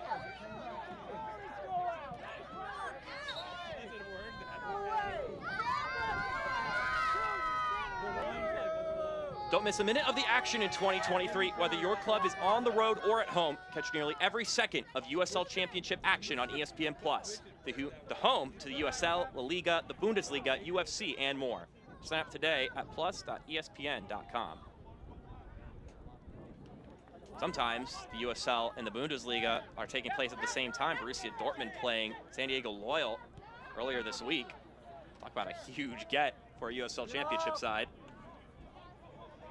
It's always fun as a player when you get the opportunity to play against clubs like that as well. I spoke to a couple of San Diego players. I asked them, did you trade jerseys? Did you get the jerseys? Because I was a big jersey collector. Anytime we played a team from another country, or anytime we had the opportunity to play against a player where I knew when my career ended, I would look at the jersey and think, all right, that was pretty cool.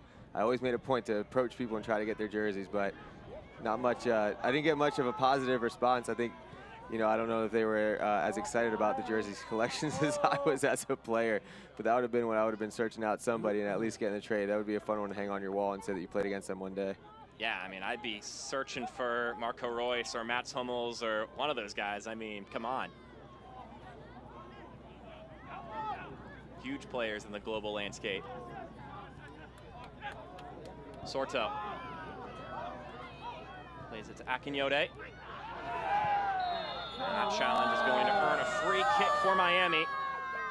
And that's a yellow card for Koa Santos, his third yellow card of the season.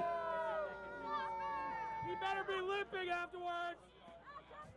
Unlike that fan, that's absolutely a yellow card. Santos is late. Santos is late to that tackle. He doesn't need to slide in there. The ball's already left his foot. You can tell he made up his mind to slide well before the play had happened. Just all foot there. That's an absolute yellow card. Ref is spot on. He's right on top of it. Unlike what the fan said, doesn't matter if he's limping after this or not. That's going to be a yellow card every night. Our head official, Luis Arroyo, with a front row seat to that collision. Koa Santos, the Hawaiian, with the challenge. Those are the situations, though, where Loudoun United was getting themselves in trouble in the first half. It's that slow possession in your back half. You saw in the first 5-6 minutes of the second half, they were able to establish that a little bit higher, play a little bit quicker, put Miami in their back foot.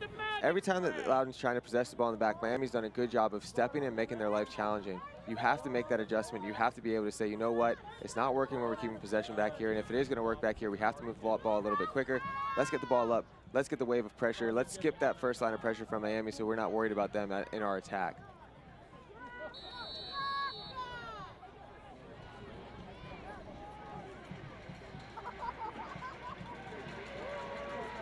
Sorto takes it himself and had to get pawed over by Faro.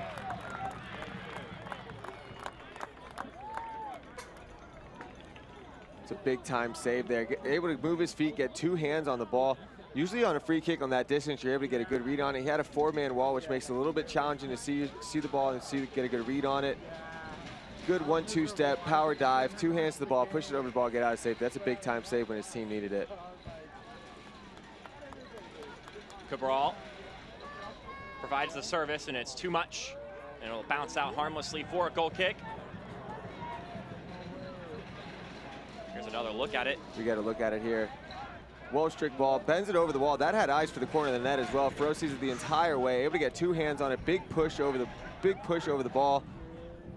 Look at that. Gets his one hand up, tips it over the bar. Big time save there. Has a good read on it the entire time. It's a good strike from distance as well. That had eyes for the net. The left hand from Hugo Faro, knocking that one over. Keeping this one at a one-score deficit.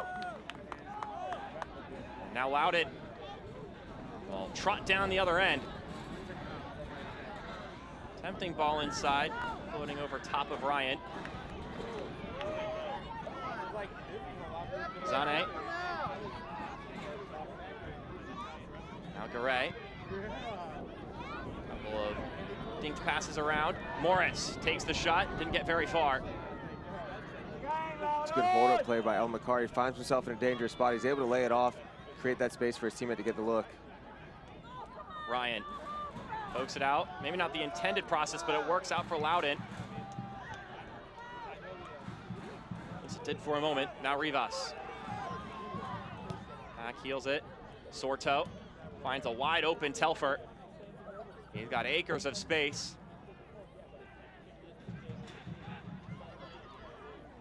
Now Miami will look to set up shop. Good transitional defender there from Loudoun. I thought that Miami had an opportunity to get themselves in behind, but they were able to get numbers behind the ball at a good pace.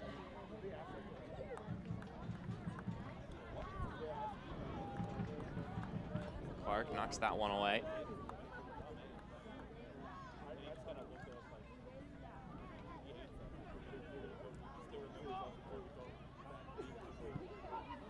This one carelessly given away. Salazar pokes it up. It's headed off the line, or at least right by it. We saw some miscommunication in the first half between Farrow and his back line, and it nearly came to a cataclysmic conclusion here.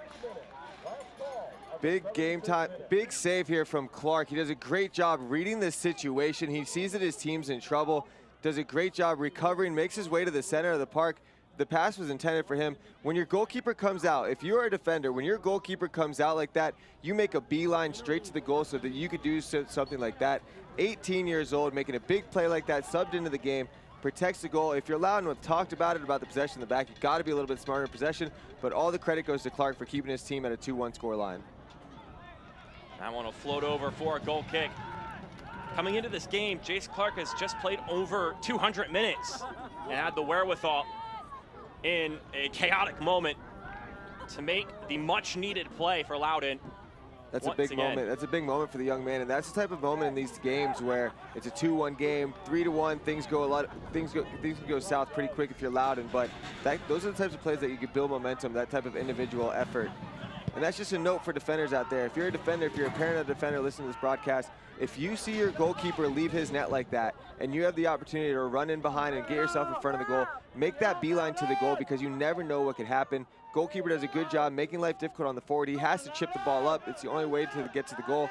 Gives the defender time to get there, make the play, and protect this 2-1 scoreline for Loudoun United. Plays like that are what you can point back to if they find an equalizer. And this is the Loudoun side more than capable of ripping out a goal at any given moment. That doesn't excuse the buildup out of the back, though. I've been talking about this buildup out of the back. Can you get past this front line of Miami a little bit quicker? You have success if you're Loudoun when you get the ball up the field and you're able to establish that possession higher up. Passing the ball in the back, it just has not been on for Loudoun tonight. I applaud their efforts to keep trying. I applaud their efforts to stick to their style, but at the same time, you're in a 2-1 game. You're trailing at home. It's a situation where you have a chance to make your way up the standings, looking at a playoff line. If it's not working for you, don't be afraid to lump the ball up and get the ball to your forwards because you know that those are the strongest part of your team. And this one nearly put on frame by Williamson. Sailing over top.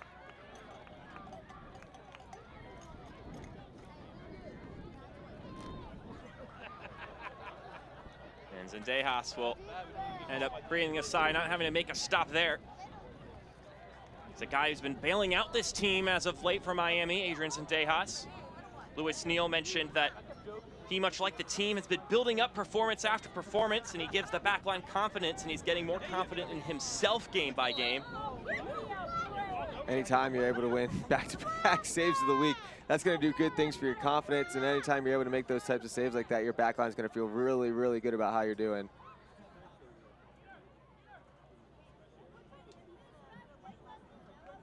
Got a player down for Miami. Looks to be Hernandez. For those of you who watched that Miami-San Antonio game, you caught after the final whistle, he did some talking with the fans that were sitting right behind him. Sure, they were raking him through the coals for 90 whole minutes, and he was able to keep the clean sheet against the reigning champs, and he was amped up about it. I think every player can always thrive with a little bit of spunk in their game. Yeah, that's a passionate game. You know, you go down to 10 men, you're able to ride that win out. I'm sure the fans were chirping. I'm sure the fans were in their ears the whole time, so emotions are riding high. Oh, you hope it's nothing too serious here. I didn't see anything. I didn't see any contact on him. I didn't see, might have been something a little bit off the ball, but hate to see a player not putting any weight on their foot like that, especially when it didn't look like there was too much contact. So he'll be walked off. Mo Hernandez the veteran striker, or the veteran defender, excuse me, from Dallas, Texas. He'll be walked off the pitch. Ben Ofemu will come in his stead. He was an early substitution in that San Antonio game when they had to change plans after going a man down.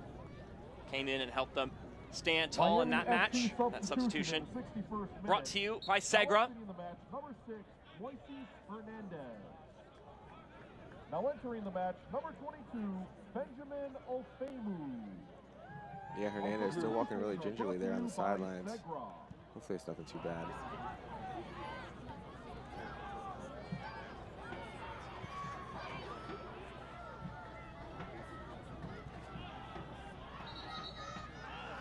This one go out for a Miami throw.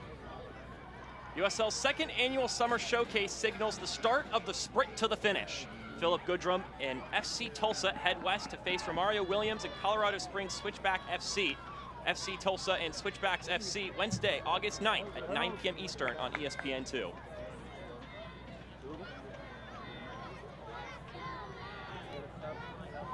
Stanley is able to win a corner kick.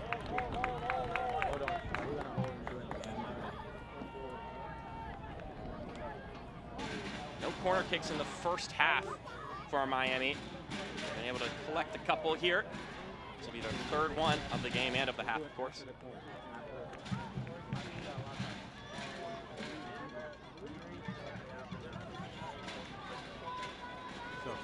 See if they draw something off the training pitch with this opportunity.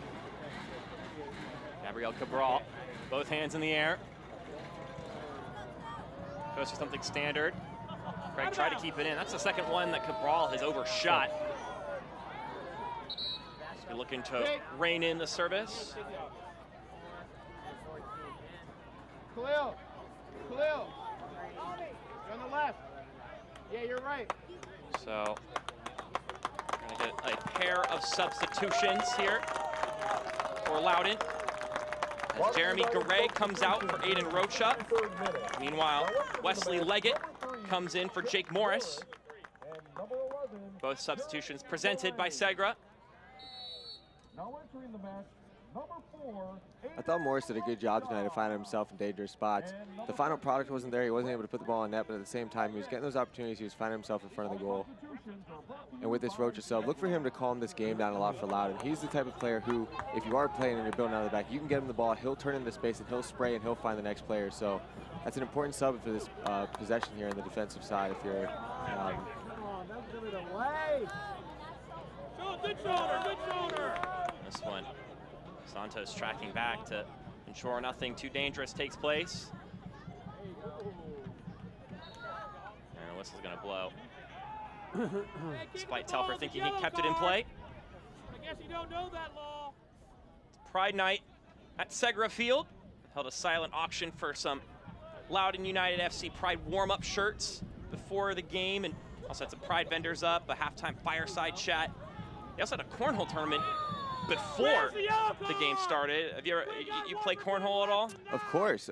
I don't think you can grow up in Florida and not play cornhole. Fair enough. I'm a big college football fan. College football season's right around the corner, so it's probably about time I get the boards back out and start practicing. That's a nice little tailgate thing we do in Florida. So, of course, who doesn't play cornhole nowadays?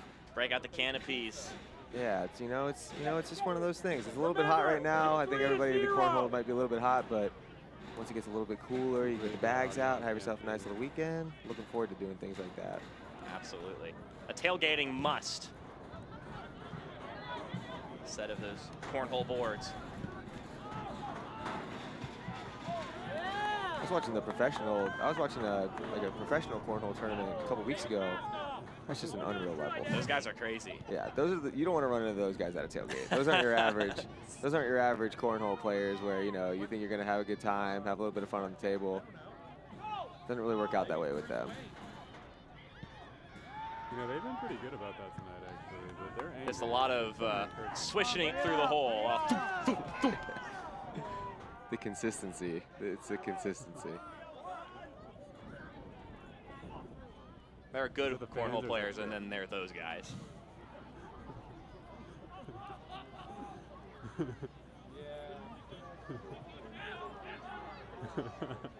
course, all the proceeds for this event going to LGBTQ plus orgs like Casa Brumar, Equality Loudoun, and more in that local Northern Virginia area.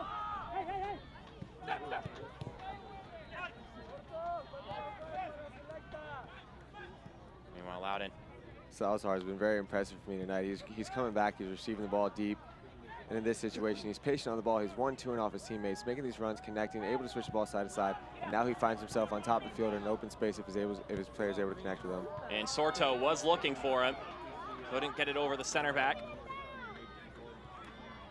But they'll continue to move around and make stuff happen. Lewis Neal said that they are enjoying playing right now. They're enjoying training, being around each other, and it's reflecting on the pitch. And I think we started to really see that in the game here. Yeah, it looks like it. It looks like it. You can tell the fluidity in which they're playing. The 1-2 touches, the runners running off of each other, the movement. Everything seems to kind of be in sync. And when you're a team that's getting into rhythm, when you're a team that's feeling comfortable and you're feeling confident about yourselves, those are the types of things you're going to notice.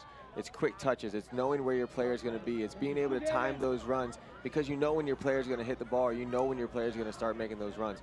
Those are the type of things that once you're in rhythm as a team, once you're feeling confident, once you're feeling good about the things that you're doing, those are the types of things that start to kind of fall in line and make things a little bit harder for the teams that you're playing against because the movements and everything's so in sync, it's almost hard to predict if you're the other team because it's just so fluid and it's just so smooth. Certainly a pep in their step as they're cycling that ball around. And even in the moments tonight when they've been in tight spaces, they're able to just 1-2 touch out of it. The movement's been good, and then there's always that player off the ball who's making that extra run, and either it's creating space for another teammate or creating space for himself. But it's everything's just been in sync, and it's been pretty in rhythm right now for Miami every time that they're on the ball. Loudoun trying to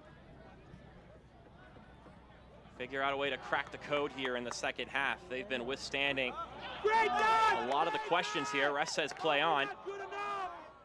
Craig is able to clean things up, though, for Miami. Where's the yellow for simulation? Akinyode donning the mask today.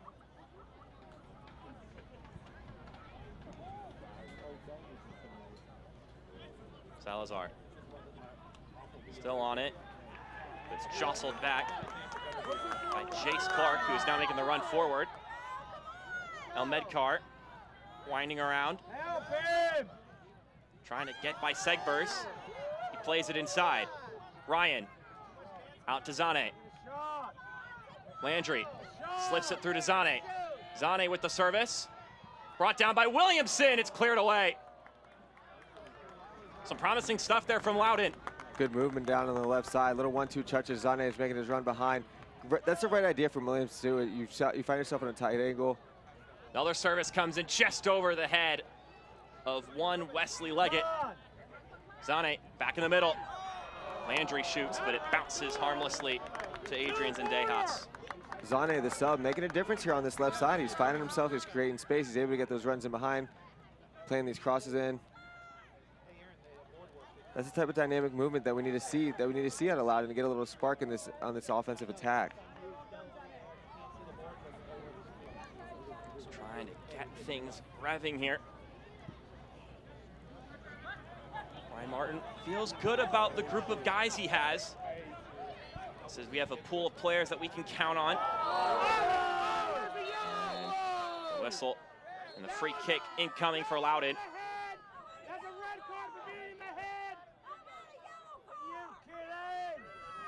Talking to here, initiated by Luis Arroyo.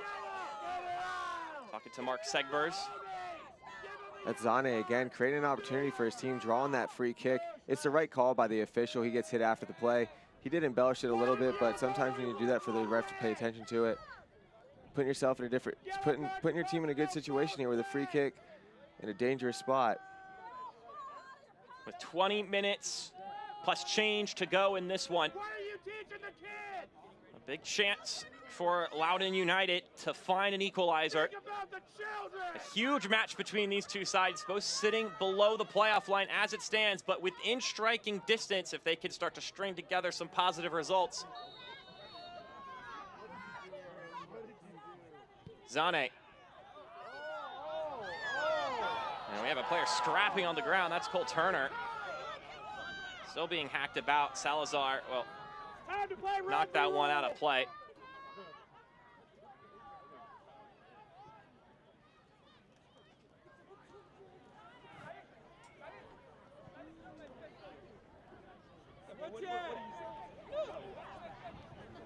Santos lays it back. This is Landry. He sends it forward. He's still going with a head full of steam. Salazar going to give this one chase. That one cleared away by Farreau. I love that from Landry there. He turns his head, he picks his head up, sees that he has a lot of space, and he drives at the back line to make them adjust to his movements. Salazar once again going forward, but the ref blowing his whistle. Believe for the offside flag. And now Salazar's going to go down.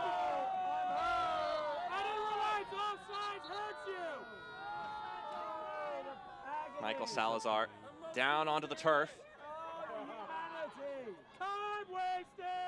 Wouldn't surprise me if he's caught a cramp or something like that, because he's been working hard the entire night. He's been doing it offensively, he's been doing it defensively, he's been moving. He's been pretty much working nonstop for these 72 minutes.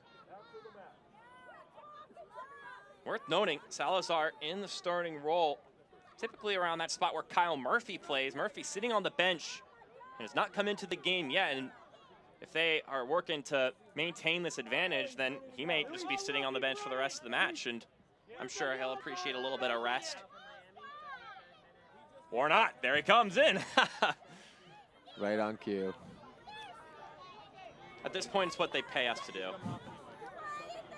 Great effort from Salazar tonight. For me, so far, he's been the man of the match. His ability to hold up the play, his ability, obviously, to put the ball in the back of the net, but his ability to set up things for his other teammates, his work rate in the press, his ability to hold off the center backs, hold the ball up so Miami can step.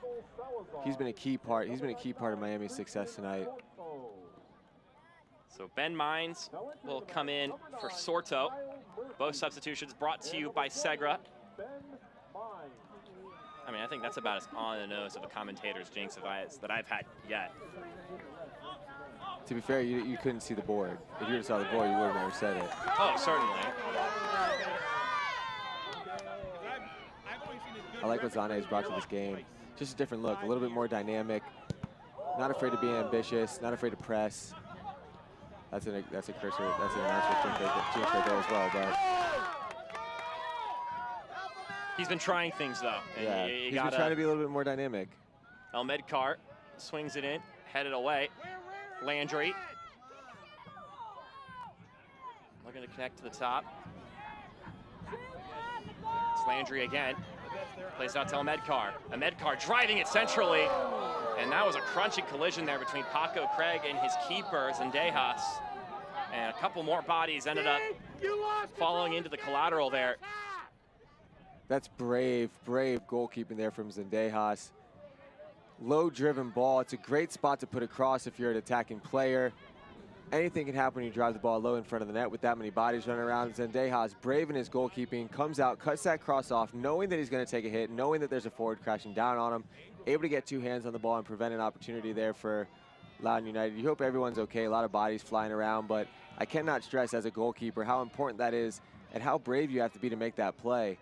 You have forwards crashing on you, you have defenders crashing in on you. Of course, you know, I favor goalkeepers. I was a goalkeeper, so I favor these types of moments. But to be able to stick your head, stick your face into the action when everyone's coming to your feet flying all your way, you're able to get two hands on the ball. It's a little thing to cut out a cross like that, but that's a bit of brave goalkeeping that probably prevented a great opportunity there for Loudoun. That was Tommy Williamson, Paco Craig, Aiden Stanley, and Adrian Zendejas, who all got crunched up together. Everyone's back up on their feet, though, which is the best news that you can have after a collision like that. That's better here from Loudoun, though, as well. You're seeing that possession up the field. You're seeing them getting crosses in. I spoke on it. The substitutes are making an immediate impact, and that's what you need to see out of your substitutes. Things were a little bit lackluster. Things were a little bit lazy. Instead, the substitutes come in. They inject a little bit of energy, and you can tell that it's picked up the rest of the team, that their urgency is stepping up. We got about 15 to 20 minutes left in this game. The urgency has stepped up a little bit. The substitutes have made an immediate impact. You're getting opportunities. You're getting looks that you weren't getting before, and that's exactly what you want to see out of the guys that you're subbing into games. kind of falls into with 15 minutes plus to go in this matchup. Ryan Martin talked about how these longer seasons are difficult to adjust to as a young player, and he was curious, now that it's a 12-game sprint to the end of the season and they're high-pressure games, how are these guys going to perform as this one gets driven inside? You see a guy like Zane coming off the bench and making a difference here.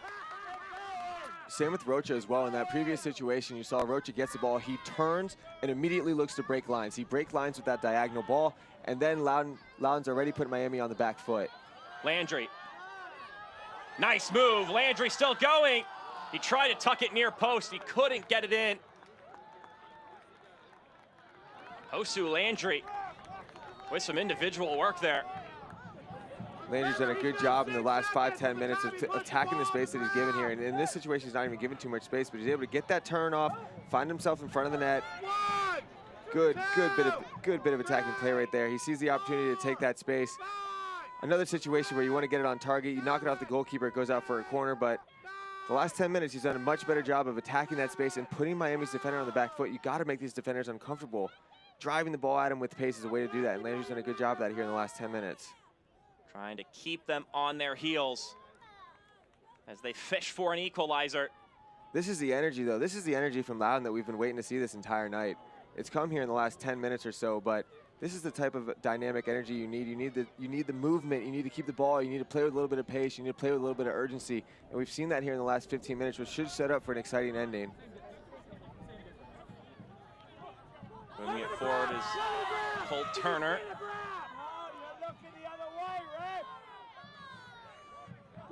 I've been really impressed by Clark since he's come into this game. He's stepping in. He's a young man. He's stepping into things. He's making life difficult for those Miami forwards. And now Loudoun, once again, on the doorstep. Can they break through? Couple movements, a shot deflected here. Ryan leaves it. Elmedkar shoots! And that's an excellent save from Zendejas. Khalil Elmedkar trying to curl it in. Oh, what a save from Zendejas, but what a build-up play from here. Elmedkar, Ryan pops in, he lays it off. Elmedkar picks his head up, goes for the chip. He sees the opportunity to get it to the back post. Ryan, look at this hold-up play. Holds it off, see his runners make the run, picks his head up, goes for the chip, but Zendejas reads it the entire way. He gets a good push, good hand to the ball, and Elmedkar doing a great job forcing the goalkeeper into a difficult save. If he's not able to make that save, if Elmedkar gets that chip a little bit higher, I think we're talking about the goal of the week there. Good build-up play. We talked about it on their first goal. It's good build-up play. It's good hold-up play by Ryan. Good movement from the forwards. Just unlucky not to get that goal, but all the credit to Zendejas there. Big save. He was able to read it the whole way, get a good push to the ball. Nice, secure save, forces a corner. We haven't seen a ton of moments in this game where Zach Ryan himself has been on the shooting end, but he's done a lot to provide opportunities to his compatriots all around, despite his 9-goal tally, which is up near the top in the USL Championship ratings. And that's what we talked about with the player to watch. Zach Ryan, he scores goals for this team. There's no doubt about that. He has 9 goals. But it's all the other work that he's doing. You can look at him right now. He's the guy that's moving. The trainer's still on the field. The trainer's still on the field. The ref's talking to the goalkeeper. And he's moving around. He's making life for the center back difficult when the play's probably about a minute away from anything even happening. You see him moving around right now. He establishes the press when in situations where he has to be the hold-up forward and he has his back to the goal and he's holding things, creating things for his other teammates. He's unselfish in the way that he's able to do that. And he really has a good vision for the game, and he's not afraid to lay the ball off to his other players if they're in a better spot. Headed upward by Turner. And that one will be cleared out. He's a player that brings so much more than goals to this Loudoun team. He's so important in so many different facets of the game. Zane plays it out wide to Williamson. He walks in centrally, then returns it back to Zane.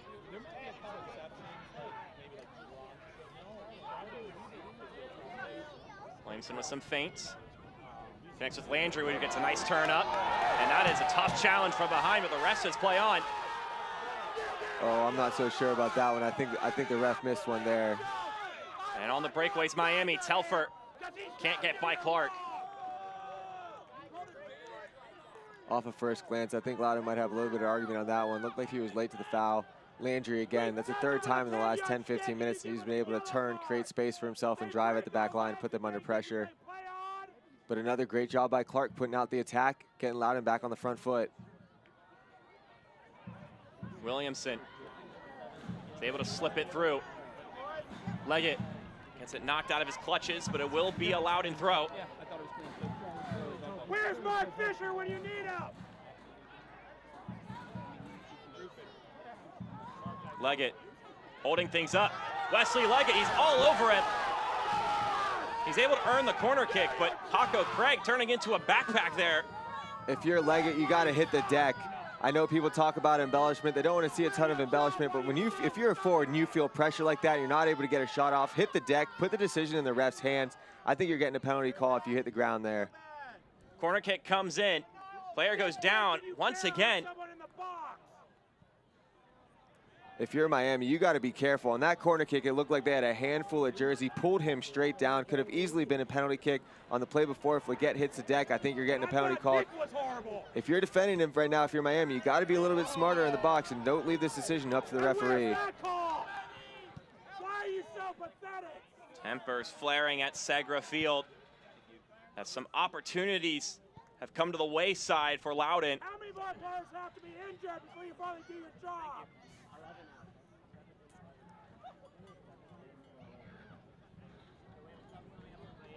Ofemu will play it over to Segbers. There's Ben Mines, one of the substitutes. Mines, he gets toppled over, ref says play on. Things have gotten funky here in the last 5 or so minutes. Again, I think the ref's letting them play. A couple foul calls, he's letting them play.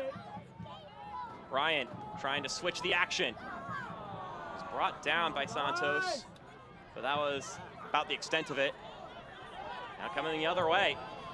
Telfer galloping as he goes. Finds Rivas, connects with Murphy. Murphy takes a shot, and Farrow able to get behind it. Important save there from Farrow.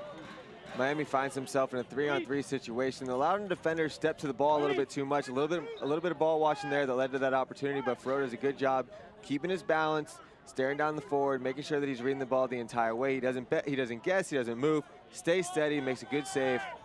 Ball out for a corner, and an important save as well, because right now the scoreline is super important if you're Loudoun. You don't want to go down 2 goals in that situation against the counter. And that run is the last one of the evening for Rivas. He will come out, and Claudio Repetto will prepare to come in.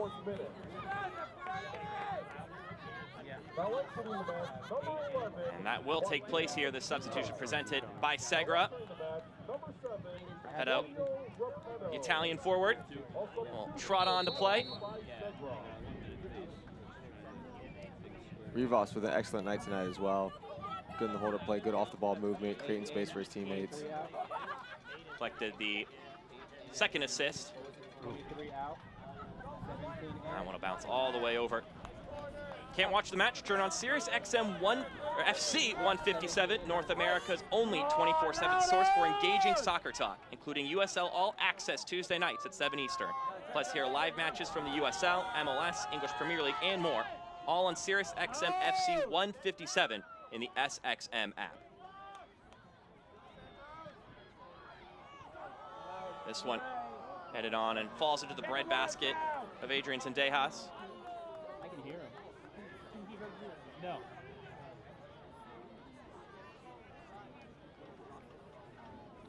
This is a situation where on the road, up a goal, Miami should feel really comfortable. They just went through this last week with 10 men on the field. This should be a situation where if you're feeling good, if you're feeling you're building that momentum a little bit, you should be really comfortable nursing this 1-goal lead. Mines bringing some heat. And then Cabral gets pushed down from behind by Jesus Landry.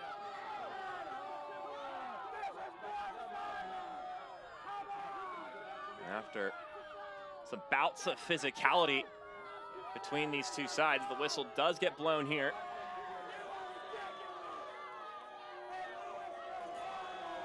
People are griping, and they have a point, because I think that the foul calling, it's just been a little bit inconsistent here in the last 10 minutes. We got 2 more substitutions for Loudoun. Khalil Medkar comes out. Abdul Kawanda comes in. And Tommy Williamson's night ends, and Juan Ramirez will come in his stead. Both substitutions presented by Segra.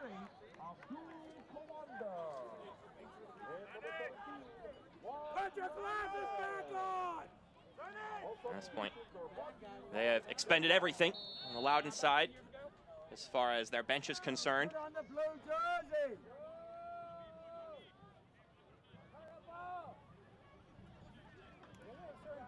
Aiden Stanley and Gabriel Cabral are the 2 sitting by the dead ball, and now only Stanley remains. That ball floating to just red jerseys. Cabral trying to blast one towards net. The deflection earns a throw-in for the visitors.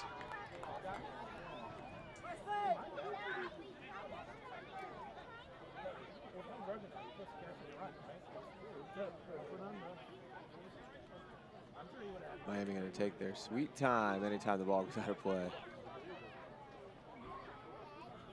Repetto takes it into the 18, plays it back. Akinyode, his pass is deflected by the recently subbed in Ramirez. And they'll be doing what they can to run out the rest of this clock, collect 3 points, and keep themselves in the thick of the playoff race.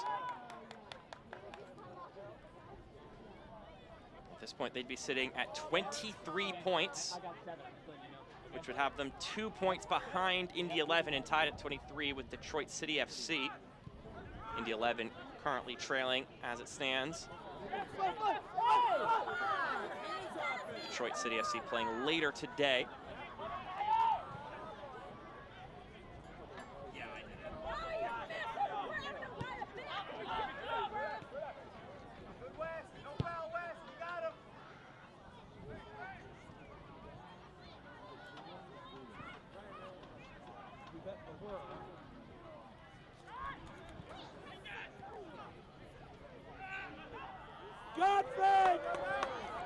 Leon says the ref as Loudoun looking to spring forward and counter. Coanda inside for Leggett. Leggett goes down. Getting shrugged off by Afemu. There's nothing there. Afemu, that's textbook defending. Use your body to shield the attacking player from the ball. Nothing egregious there.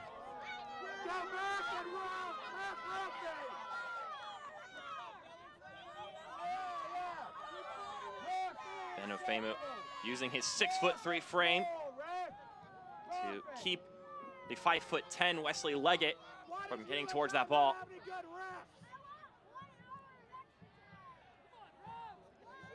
Zendejas lining up slowly to bring in this goal kick.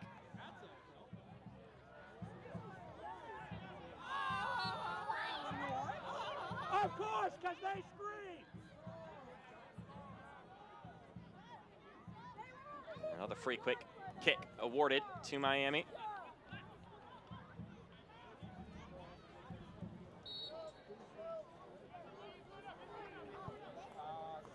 Craig going over to that corner. Clark provides clearance.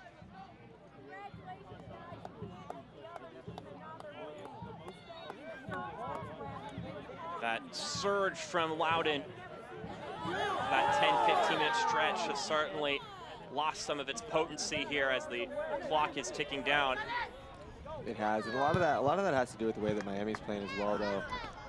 You can tell that they learned a lot from that San Antonio game about what it's like to play on the road with a 1-goal lead, what it's like to be playing with that confidence. Of course, there's still time in this game, anything can happen, but they're just doing the little things that waste time, that make life difficult for if you're Loudoun United trying to chase this game, get a goal back. They're slowing the game down, they're doing a good job in possession, setting this block up really solid. These are the types of things that good teams, when you're comfortable winning and you're comfortable on the road, these are the things you see. A lot of stoppage time, though. Yeah, so they're gonna have to do that gamesmanship for a good spell longer. A team that for the first half of the season, the story was squandered points in hand. And that's gonna be a yellow card for Colt Turner, his 4th of the season. Now, if you're Loudoun, I understand that's a difficult situation. The defender's put in a tough spot, but you got to understand as well that these fouls, it's going to take Miami a minute, maybe even a minute and a half to even get this kickoff. So you have 7 minutes of stoppage time, which is very, very valuable. It's a lot of time left in this game, but especially in these situations, every second counts when you're trying to chase a lead like this. Stoppage time is brought to you by Novec, delivering power you can count on. 7 minutes total.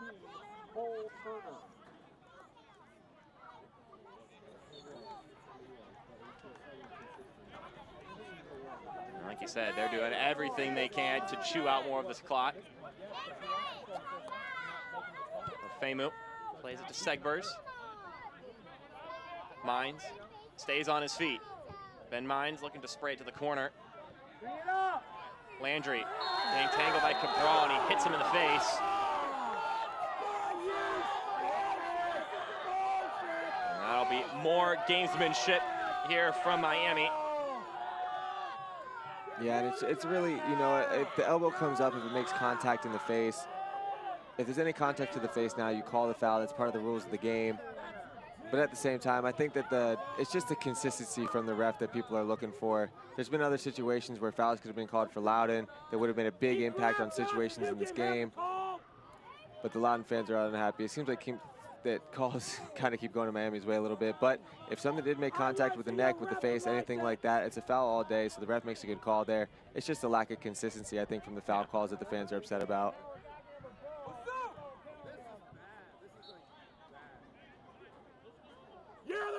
Cabral and Telfer both with the chance to approach this dead ball. It'll be Cabral. And Cabral takes it. Can't get enough dip on that one. Interesting decision there from Miami. I'm surprised they didn't take that ball to the corner, try to kill a little bit more time. Putting the ball back to the court for Loudoun. Bring it up!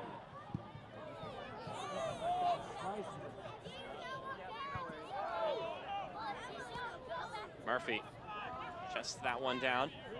And he'll wind about. Excellent tackle from Coanda.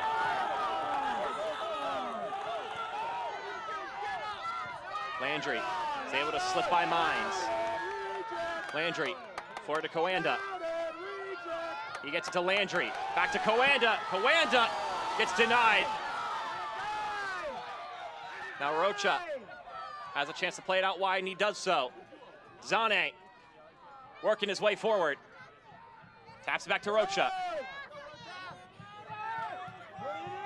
Clark decides to shoot himself, and the deflection will fall to Zane's feet. Do Loudoun have a late goal in him? Zane to Coanda.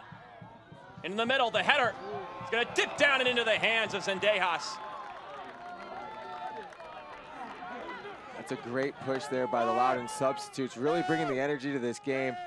What a challenge there by Craig, saving a potential game-tying goal. It looked like that Loudoun had a good look on net.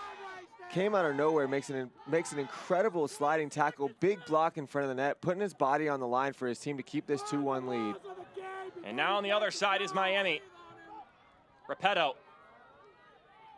retreating to the corner. And that's knocked out of play by Turner. That was a good sequence there from Loudoun, though. Creativity on this left side ever since the substitutes have come into the game. Do they have one more? Do they have the time to get one more push like that? Some promising moments as the stoppage time clock ticks on. And that should be a goal kick, and it will be. Farrow plays it into Turner quickly. About 2 more minutes left. Player goes down. That was a Famu. Zane. Challenge there from Ben Mines.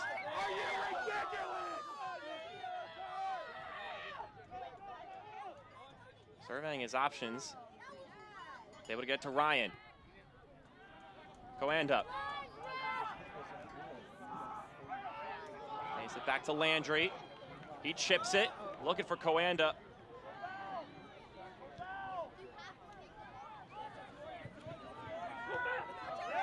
Repetto holding things up there. And they're going to say it's a Loudoun throw, glancing off of Repetto last. Now Ramirez. Just over a minute left to go. Santos to Ramirez. He steps inside, finds Landry. Landry presses forward, still Landry with it. Taps it out, Zane with the move. Zane in the center.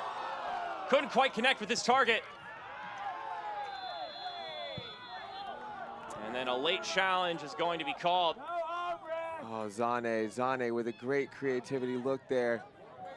Able to connect with the forward, unable to get anything to do with it on target, but since coming into this game, Zane has created chance after chance for his teammates down this left side. He's been dynamic. He's put the back line under pressure. Did everything right there to connect with the target forward. Unfortunate that they didn't get a little bit more from that.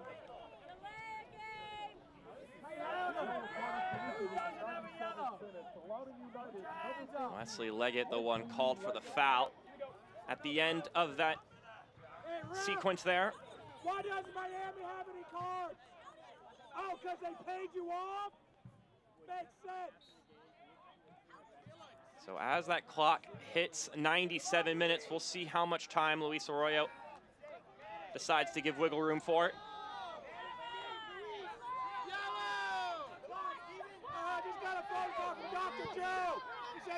Zendejas plays it down the pitch.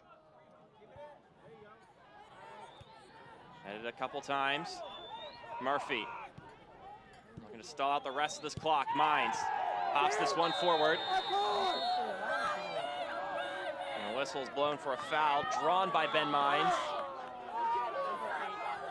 And it looks like we're going to get one more booking before we hear a final whistle. And it'll be for Abdul Coanda, his second yellow card of the season. It's a good professional way to close out this game if you're Miami. The fans at Loudoun don't like it. People may not like it in the stands here, but if you feel a little bit of contact this late in the game, you go down, you make the decision, you put it in the ref's hands, and every time you go down, it's 30 seconds, it's a minute. Good professional way to ride this game out if you're Miami, and these are the little things Coach talks about, that they're feeling good, they're feeling a rhythm, they're feeling confident. Winning games and securing wins, especially on the road, is not easy. It's not easy, and they've done it 2 weeks in a row with a 1-goal lead, and now they're feeling good about themselves. 6 points on the road, looking professional, and really, really looking in rhythm. If you're a Miami fan, you love what you're seeing from this team right now. It is a new look Miami FC as of late. 2 weeks ago, no road wins on the season. 2 weeks later, 2 straight. 6 points on the road trip, and now they get to go home feeling their fortunes on this season have drastically changed. 2-1, their victory over Loudoun United on the road at Segra Field. And that will be how the score wraps up here. Yeah, I think if you're Miami, you're really happy. Obviously, you get the 3 points, but like I said, it's more about the professionalism of the performance and the way that you're able to ride out 2 road games in a row. You hadn't won a road game all season, and now you're riding out 2 in a row with a 1-goal lead in tough places to play. And if you're Loudoun, I think that the energy came to the game just a little bit too late. I think that they had a good push. They had a lot of good energy in the last 25 to 30 minutes there. But especially when you're dealing with a young team like this, those are things that you want to see from the start of the game, right? It took a little bit too long for them to get into it. They were fortunate to get the 1 goal, takes a deflection, ends up in the back of the net, but then they weren't really able to build off of that moment. They had their different opportunities, they had their different chances, but they were missing the net, they were missing the target, and just the energy just came a little bit too late for a home game that's chasing a playoff spot. All right, well, let's take a look at the full-time highlights here.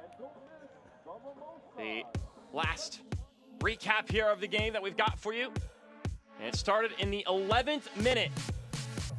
Yeah, we talked about a good build-up play here. 1-2. We talked about the movement off the ball that Miami's been doing this entire game. That's how you know they're rhythm. That's how you know that they're in sync.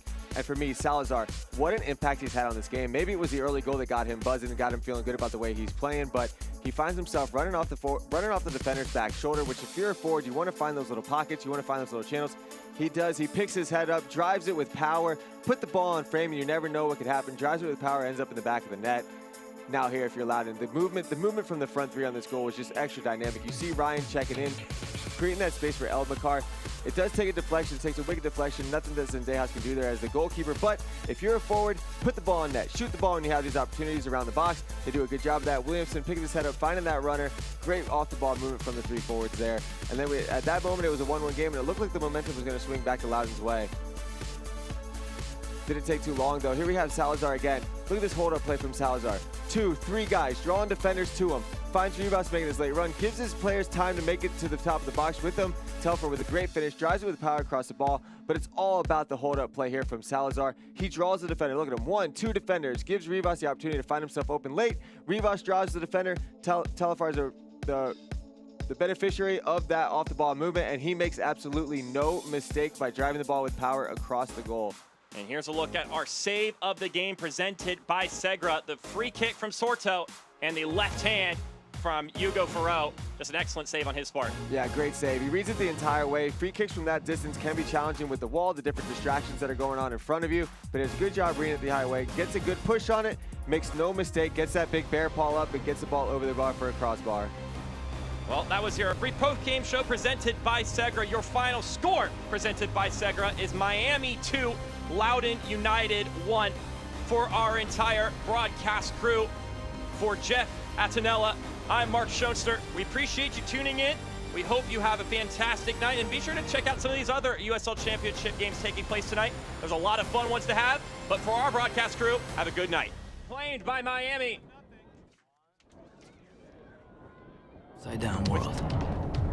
But they're writing us off before we get to the starting line. A stalled generation? Who do you think is gonna fix all this?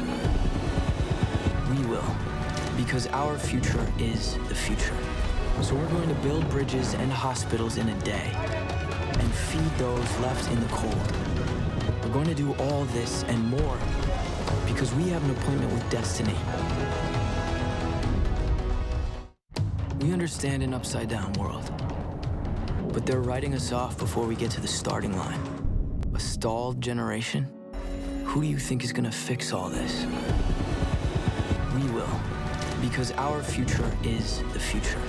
So we're going to build bridges and hospitals in a day and feed those left in the cold. We're going to do all this and more because we have an appointment with destiny. This copyrighted telecast of the United Soccer League Championship cannot be retransmitted, rebroadcast, or reproduced without the expressed written consent of the United Soccer League Championship.